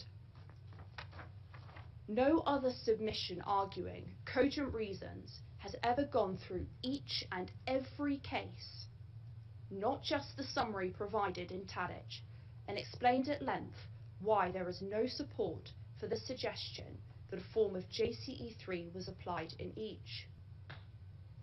And no other submission arguing cogent reasons has ever found and translated the Italian cases into a language of this court. The respondent's submissions do not just say, overturn JCE3. They step the chamber through why the legal basis of JCE3, as articulated in Tadic, cannot withstand scrutiny. For the first time in over 20 years, the respondent has placed before this chamber everything that the Tadic Appeals Chamber relied on, and translated it to demonstrate that liability for crimes not encompassed by the common purpose did not exist in customary international law at the relevant time of the indictment. This chamber has the opportunity to consider the foundations of JCE3 from scratch. JCE3 has proved to be controversial during the life cycle of this tribunal. This is the last opportunity for the Appeals Chamber to confront it head-on. Genocide is a specific intent crime. JCE3 enables an accused to be held criminally responsible for genocide on the basis of foresight. As the standard of mens rea is lowered, JCE3 has often been dubbed the prosecution's darling, as it has been used as a legal loophole to facilitate convictions for genocide without the need to prove a specific intent. The respondent submits that after a careful analysis of the case law, the very foundations on which JCE3 was built in Tadic are called into question. The prosecution in reply states JCE3 is, quote, established law, and relies on the fact that other chambers have followed suit to argue that this chamber should, in effect, leave the matter alone. In our submission, if the law has taken a wrong turn, then this chamber must correct it. The respondent implores the chamber to do what no one has done since 1999, review the legal basis that the Tadic Appeals Chamber alleged supported the notion of JCE3. What we invite this chamber to do is go where no other appeals chamber has, back to the beginning.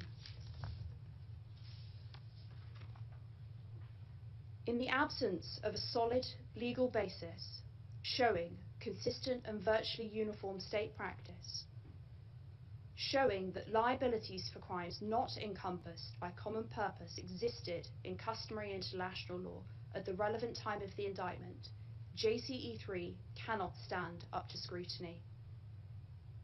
It has been weighed, it has been measured, and it has been found wanting. Madam Presiding Judge, Your Honours, time is up for JCE3.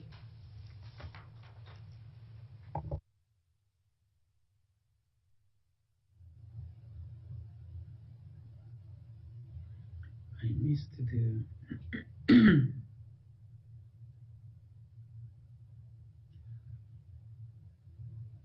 I missed the last submission. There was a lot of background noise. Counsel, can you please repeat? Are you done?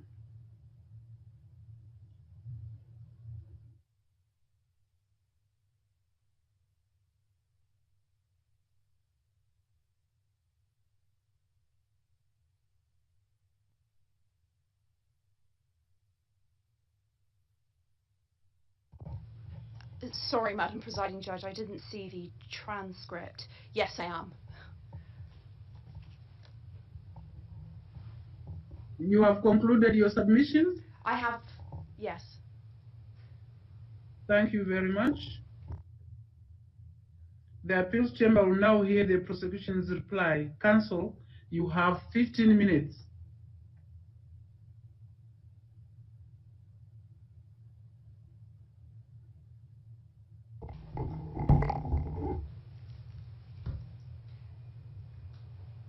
Thank you, Madam Presiding Judge.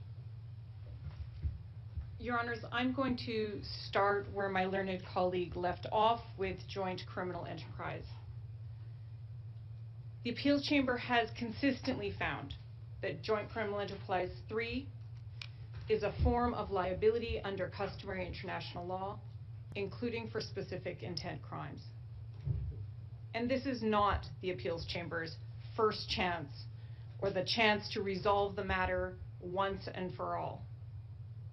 This matter has been resolved repeatedly, again and again over the last 20 years, most recently in the Karadzic and Perlic appeals. The Tadic Appeals Chamber properly analyzed the World War II era cases to find that JCE, including JCE3, existed as a form of liability under customary international law. And the Appeals Chamber has repeatedly confirmed that JCE is firmly established in custom. Mladic claims that the Italian materials are new because he offers translations. But all of the arguments he makes on these translations have been considered before, not just in Tadic, but also in the Burjanin and Karadzic appeals. Your Honors, if any documentary source is really new in this case, it's the U.S. Forces Manual for the Trial of War Crimes, which further confirms that a JCE3 concept was applied by post-World War II courts. And this document is found in our Book of Authorities and referred to at paragraph 46 of our reply brief. And since Tadic expressly declined to rely on national systems as a source of law, since they were too diverse, these national cases have no impact on the reasoning in Tadic. The jurisprudence is also long settled with regards to the application of JCE3 to specific intent crimes. The Burjanin Appeals Chamber unanimously held that conviction for genocide can be entered on the basis of JCE3. And the Appeals Chamber has reaffirmed that JCE3 applies to genocide in Stakic and in Ramakuba, and to the specific intent crimes of torture and persecution in Stanisic and Zhuplinin and Djordjevic. There is also nothing new in Mladic's attempts to invoke non-binding decisions from other international courts, such as the ECCC. Again, the Appeals Chamber has repeatedly confirmed that these decisions did not demonstrate any mistake in the ICTY's approach. And I would refer you, for example, to the Perlic Appeals Judgment, paragraph 590.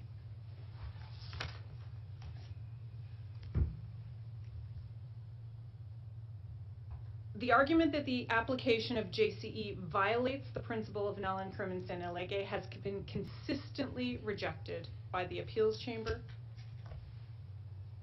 Mladic has given this chamber no cogent reasons to overturn 2 decades of consistent jurisprudence, and this argument should be dismissed.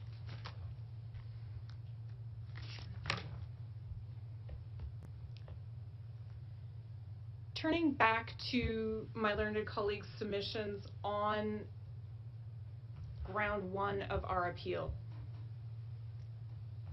Your Honors, it's the numbers that really demonstrate the error.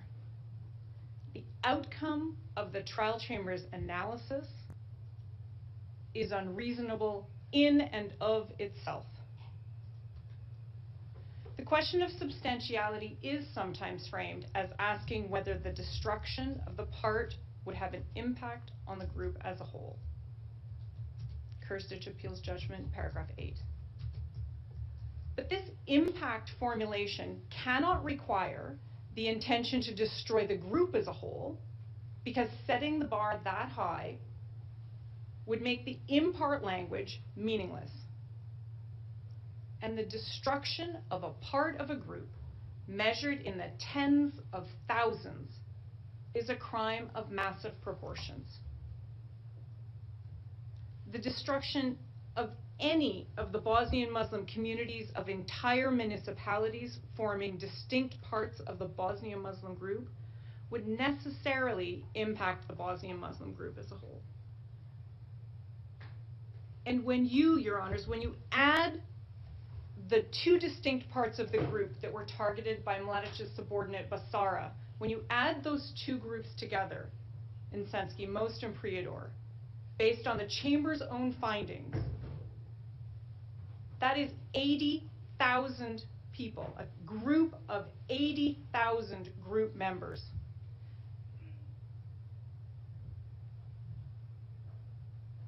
Your Honors, I'm pausing for a moment just to give counsel a chance to consult with his client. Apologies, Your Honor. There was a problem with Mr. Mladic's screen. We have resolved it. If I may continue.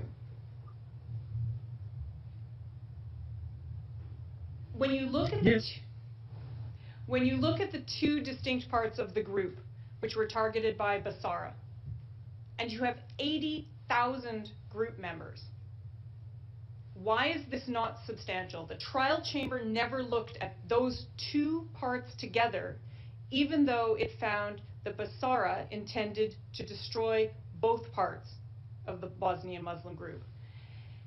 And when you consider all 5 municipalities together for the JCE members' intent, it is simply impossible to imagine that the loss of a part of the group comprising over 128,000 members would not have an indelible impact on its whole.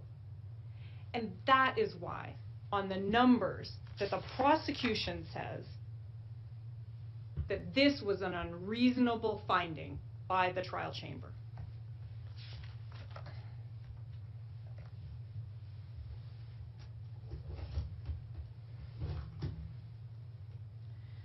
Turning to ground 2 of the prosecution's appeal. Your Honor, in ground 2, we have alleged both a factual and a legal error.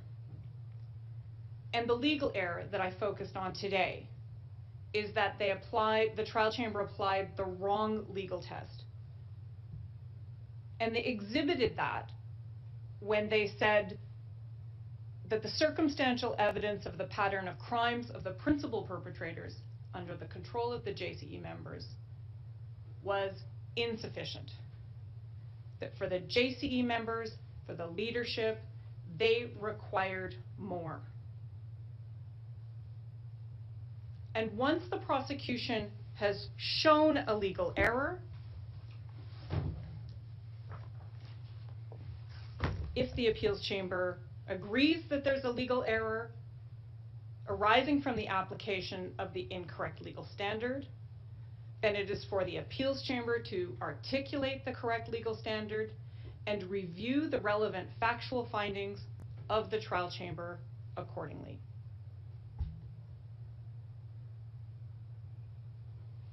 And I refer you to the standard of review on appeal as set out, for example, in paragraph 16 of the Krstic Appeals Judgment.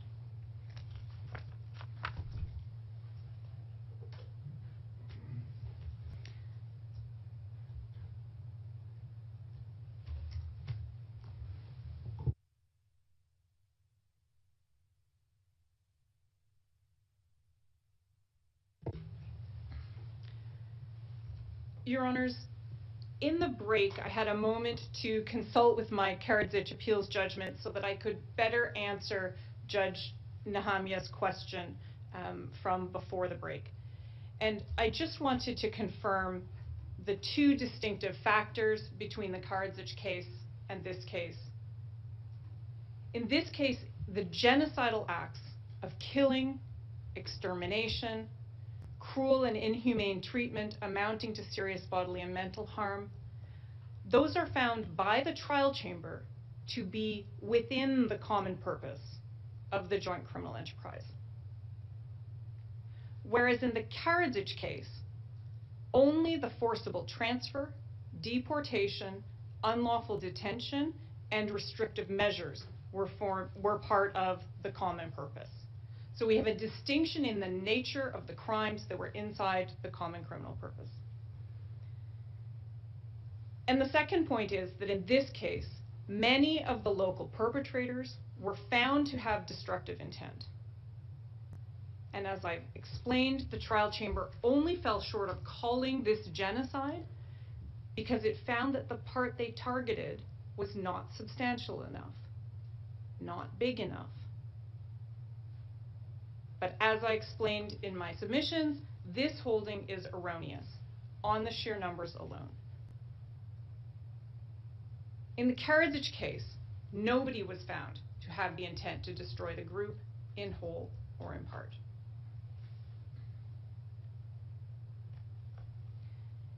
And to go back to the second question on the Karadzic indictment, I have confirmed that 4 of the 5 municipalities are the same. The Karadzic indictment had a larger list, as did our case originally, but Kotor was not in the Karadzic list. It had been removed. So 4 of the 5 municipalities are the same.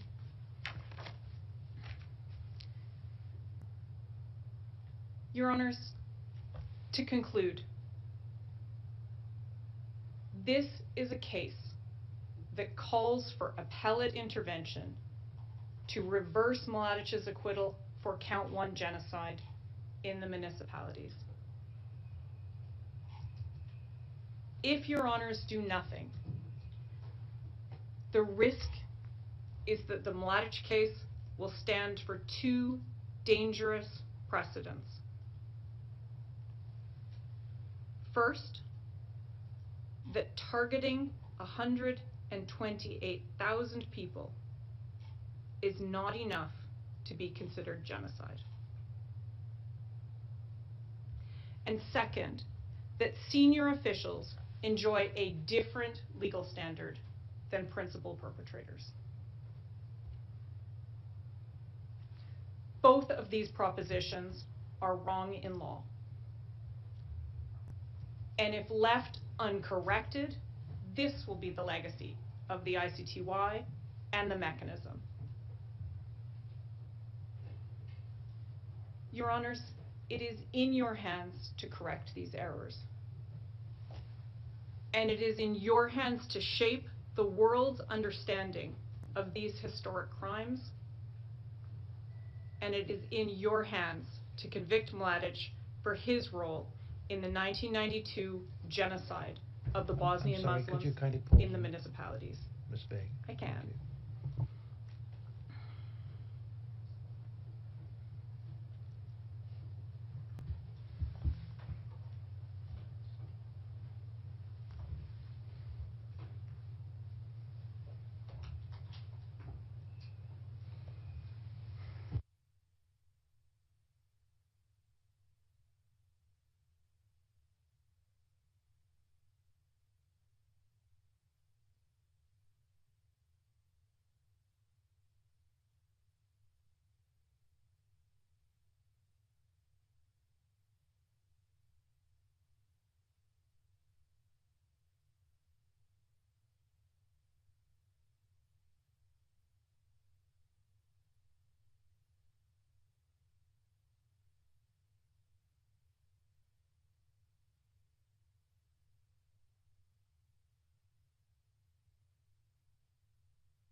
Madam Presiding Judge, can you hear and see us now? Yes. Prosecution counsel, have you concluded or we are still going on? Madam Presiding Judge, I finished and the conclusion is in the record on the transcript. I'm happy to say my final words again if that would assist you, but it is in the transcript. Very well. The last item on the agenda of our hearing today is the optional personal statement of Mr. Mladic, should he wish to make one. Mr. Mladic, would you like to make a personal statement not longer than 10 minutes? Your Honor, my client has indicated that he does wish to make a statement. Before he does so, I have to give a precautionary information, as is my ethical duty, to remind everyone that Mr. Mladic is a man who suffers from several medical ailments and conditions. I do not know what medications he regularly takes or took this morning. I do know he was scheduled to take medication at 6 in the evening, but due to our schedule and sitting here now 2 days in a row with this schedule, the packet for the 6 o'clock medication was not sent here and he has not taken that medication. Further, I have been unable to render assistance for him to prepare meaningfully for this address to the chamber. I have reasonable suspicions as to his capacity, as I've set forth before, and therefore I would only, I have doubts as to his understanding of the consequences of these proceedings and his statements, but I would ask you to keep in mind his medical condition and his potential incapacitated state and how that may affect, how that illness may affect his speech. But since the majority decision has ruled as it has, I have to abide by my client's wish to give and allow him the opportunity to speak if he so wishes, and so therefore I defer to Mr. Mladic on this matter. Thank you. Thank you, Mr. Mladic. Would you like to make a personal statement? Are you in a position to do so?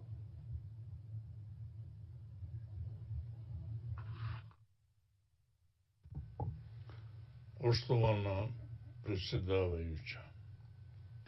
Distinguished presiding judge, with all my troubles and worries, health-wise and otherwise, I do have the wish and intent to address you.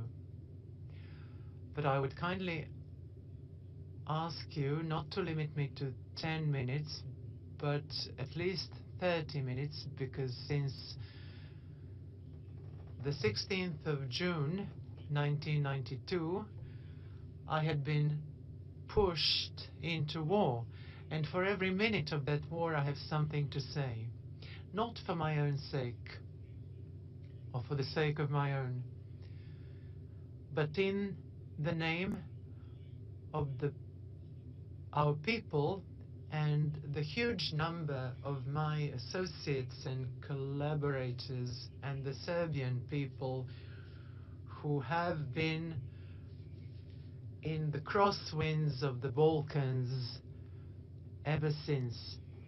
It is through the Balkans that all the crusades, all the insurgencies, all the wars with Ottoman Turks, with the Austrian Empire, with Hitler, have gone on. And the same applies to this imperialistic period. I would like to have my say, if you allow me, about all that. With your leave, and I would appreciate it very much if you give me that leave, I would take 31 minutes off the top of my head, because I am an eyewitness to all the undesired and unfortunate events during the war. I was and still am a target of the NATO alliance, and please don't take offense if I say that this tribunal, of which I have a very, very low opinion, is a child of the Western powers that have been blowing the same horn ever since the fall of the Berlin Wall. Despite the fact that the President of the United States has said, lying, that the NATO alliance would not spread its borders up to Russia. So who is the real representative of the United States? The President or this blonde lady who has been showering me with satanic, snaky, devilish words? I am none of the things that you called me. Please let me have my chance to reply to the lady who has either swallowed a snake or the NATO indictment against me. It is no use trying to wash this child of the NATO alliance clean.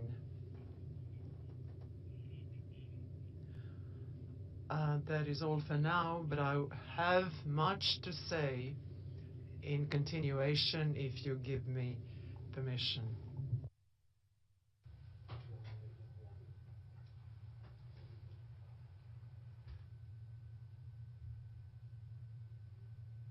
And some of it is already gone, so you better be sticking to few points by the end of the 10 minutes. You may proceed.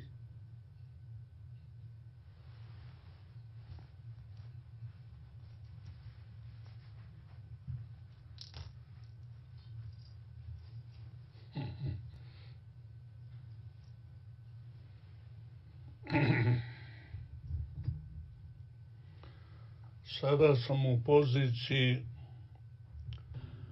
I am now in a position to defend not myself, because I'm not defending myself. I'm a man who has been a professional soldier all his life. I worked in peacetime and in war,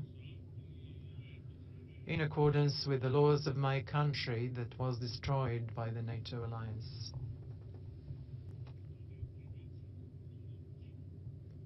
Is Ratko Mladic to blame?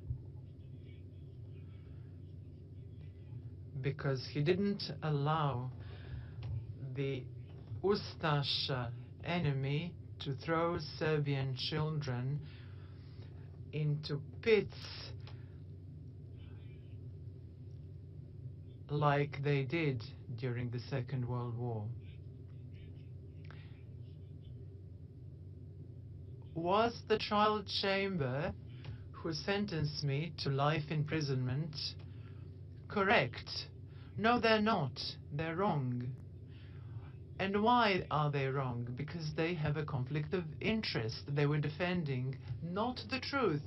They were defending the Netherlands and the Dutch bat. I was in Srebrenica, unlike all of you here. During my time, from 9 July until the 13th of July, when I signed the Krivaja document in Vlasenica, an error was made there when it was dated 12th of July. I was followed by cameras throughout Srebrenica.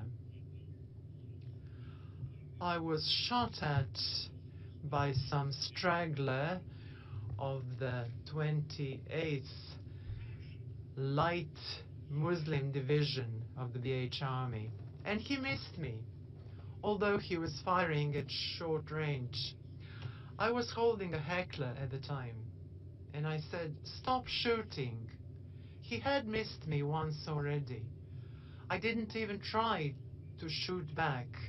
I didn't even allow my security men to shoot him, because he was wearing a vest of the United Nations.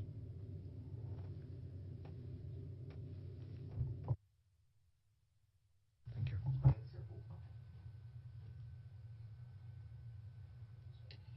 Izvinjavam se.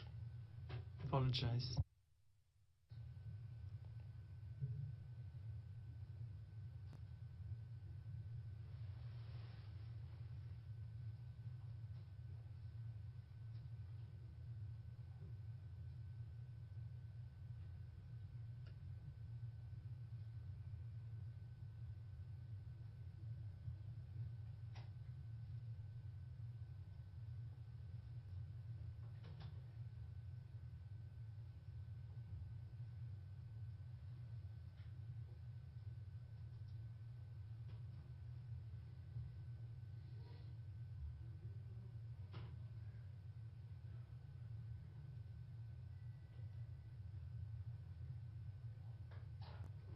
Madam Presiding Judge, we're ready to proceed. Thank you. Mr. Mladic, you may continue. Hvala lepo. Thank you very much.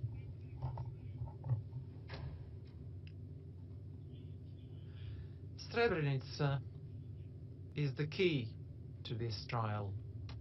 And what is Srebrenica? Historically speaking, it was a town of the Nemanici kingdom where lead and gold were mined. Dragutin Nemanic, at the time of the Tsars, founded many monasteries there. But over time, things happened as they happened. As far as I know, in the time of the Socialist Federal Republic of Yugoslavia, there were no paramilitaries. They didn't exist. The army did not have a presence there. And as an officer, I had never been to Srebrenica before this last war. I've never been to Žepa or Gorazde. I'm asking all of you, and I'm asking myself. In 1993, I believe it was towards the end of May, UN protected areas were established in Sarajevo, in Bihać, in Srebrenica, Žepa, and in Gorazde.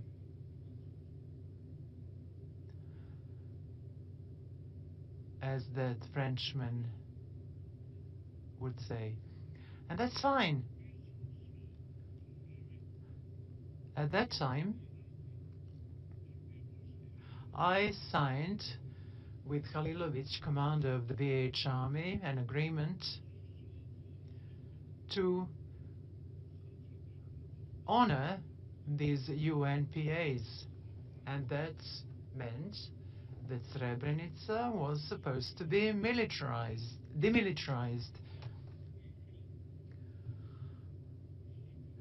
including an area of 3 kilometers around it.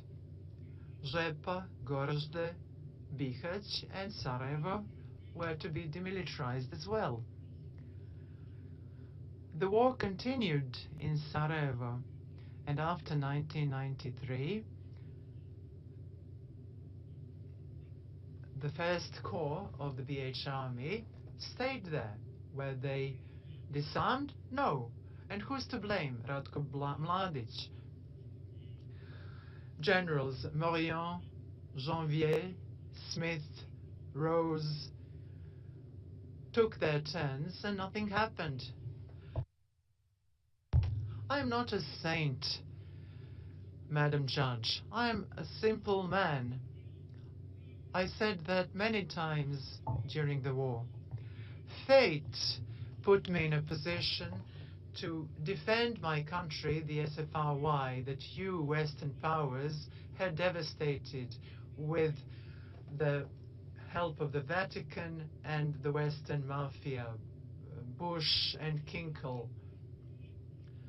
Ratko Mladic was not the one who started that war. He was not the one who made the plan to attack Yugoslavia.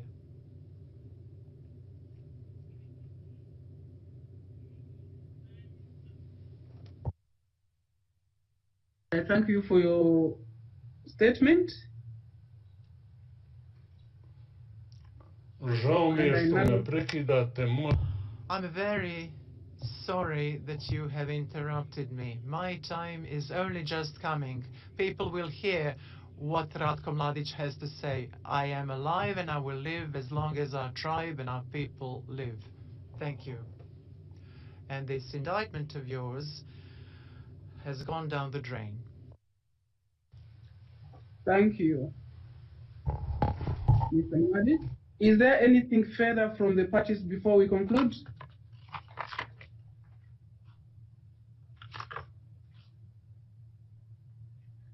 Not from the prosecution. Thank you, Madam Presiding Judge. Thank you. Defense, anything more? Nothing for the defense except to again make reference to my reservation of rights, objection, and everything that I said yesterday and today in that regard. Thank you. Thank you. This concludes the hearing of the appeals in this case. Before we adjourn, I would like to take this opportunity to thank the parties, both parties, for their hard work in this case. Additionally, I would like to express my gratitude to all staff at the Hague branch for facilitating our hearing today and yesterday during this challenging time. I would like to also thank the interpreters for their excellent assistance. And I would like to especially thank IT department at the Hague branch for assistance rendered to me at this remote location to be able to participate in the appeals hearing, without which that would not have been possible. The appeals chamber will render its judgment in due course. We are now adjourned.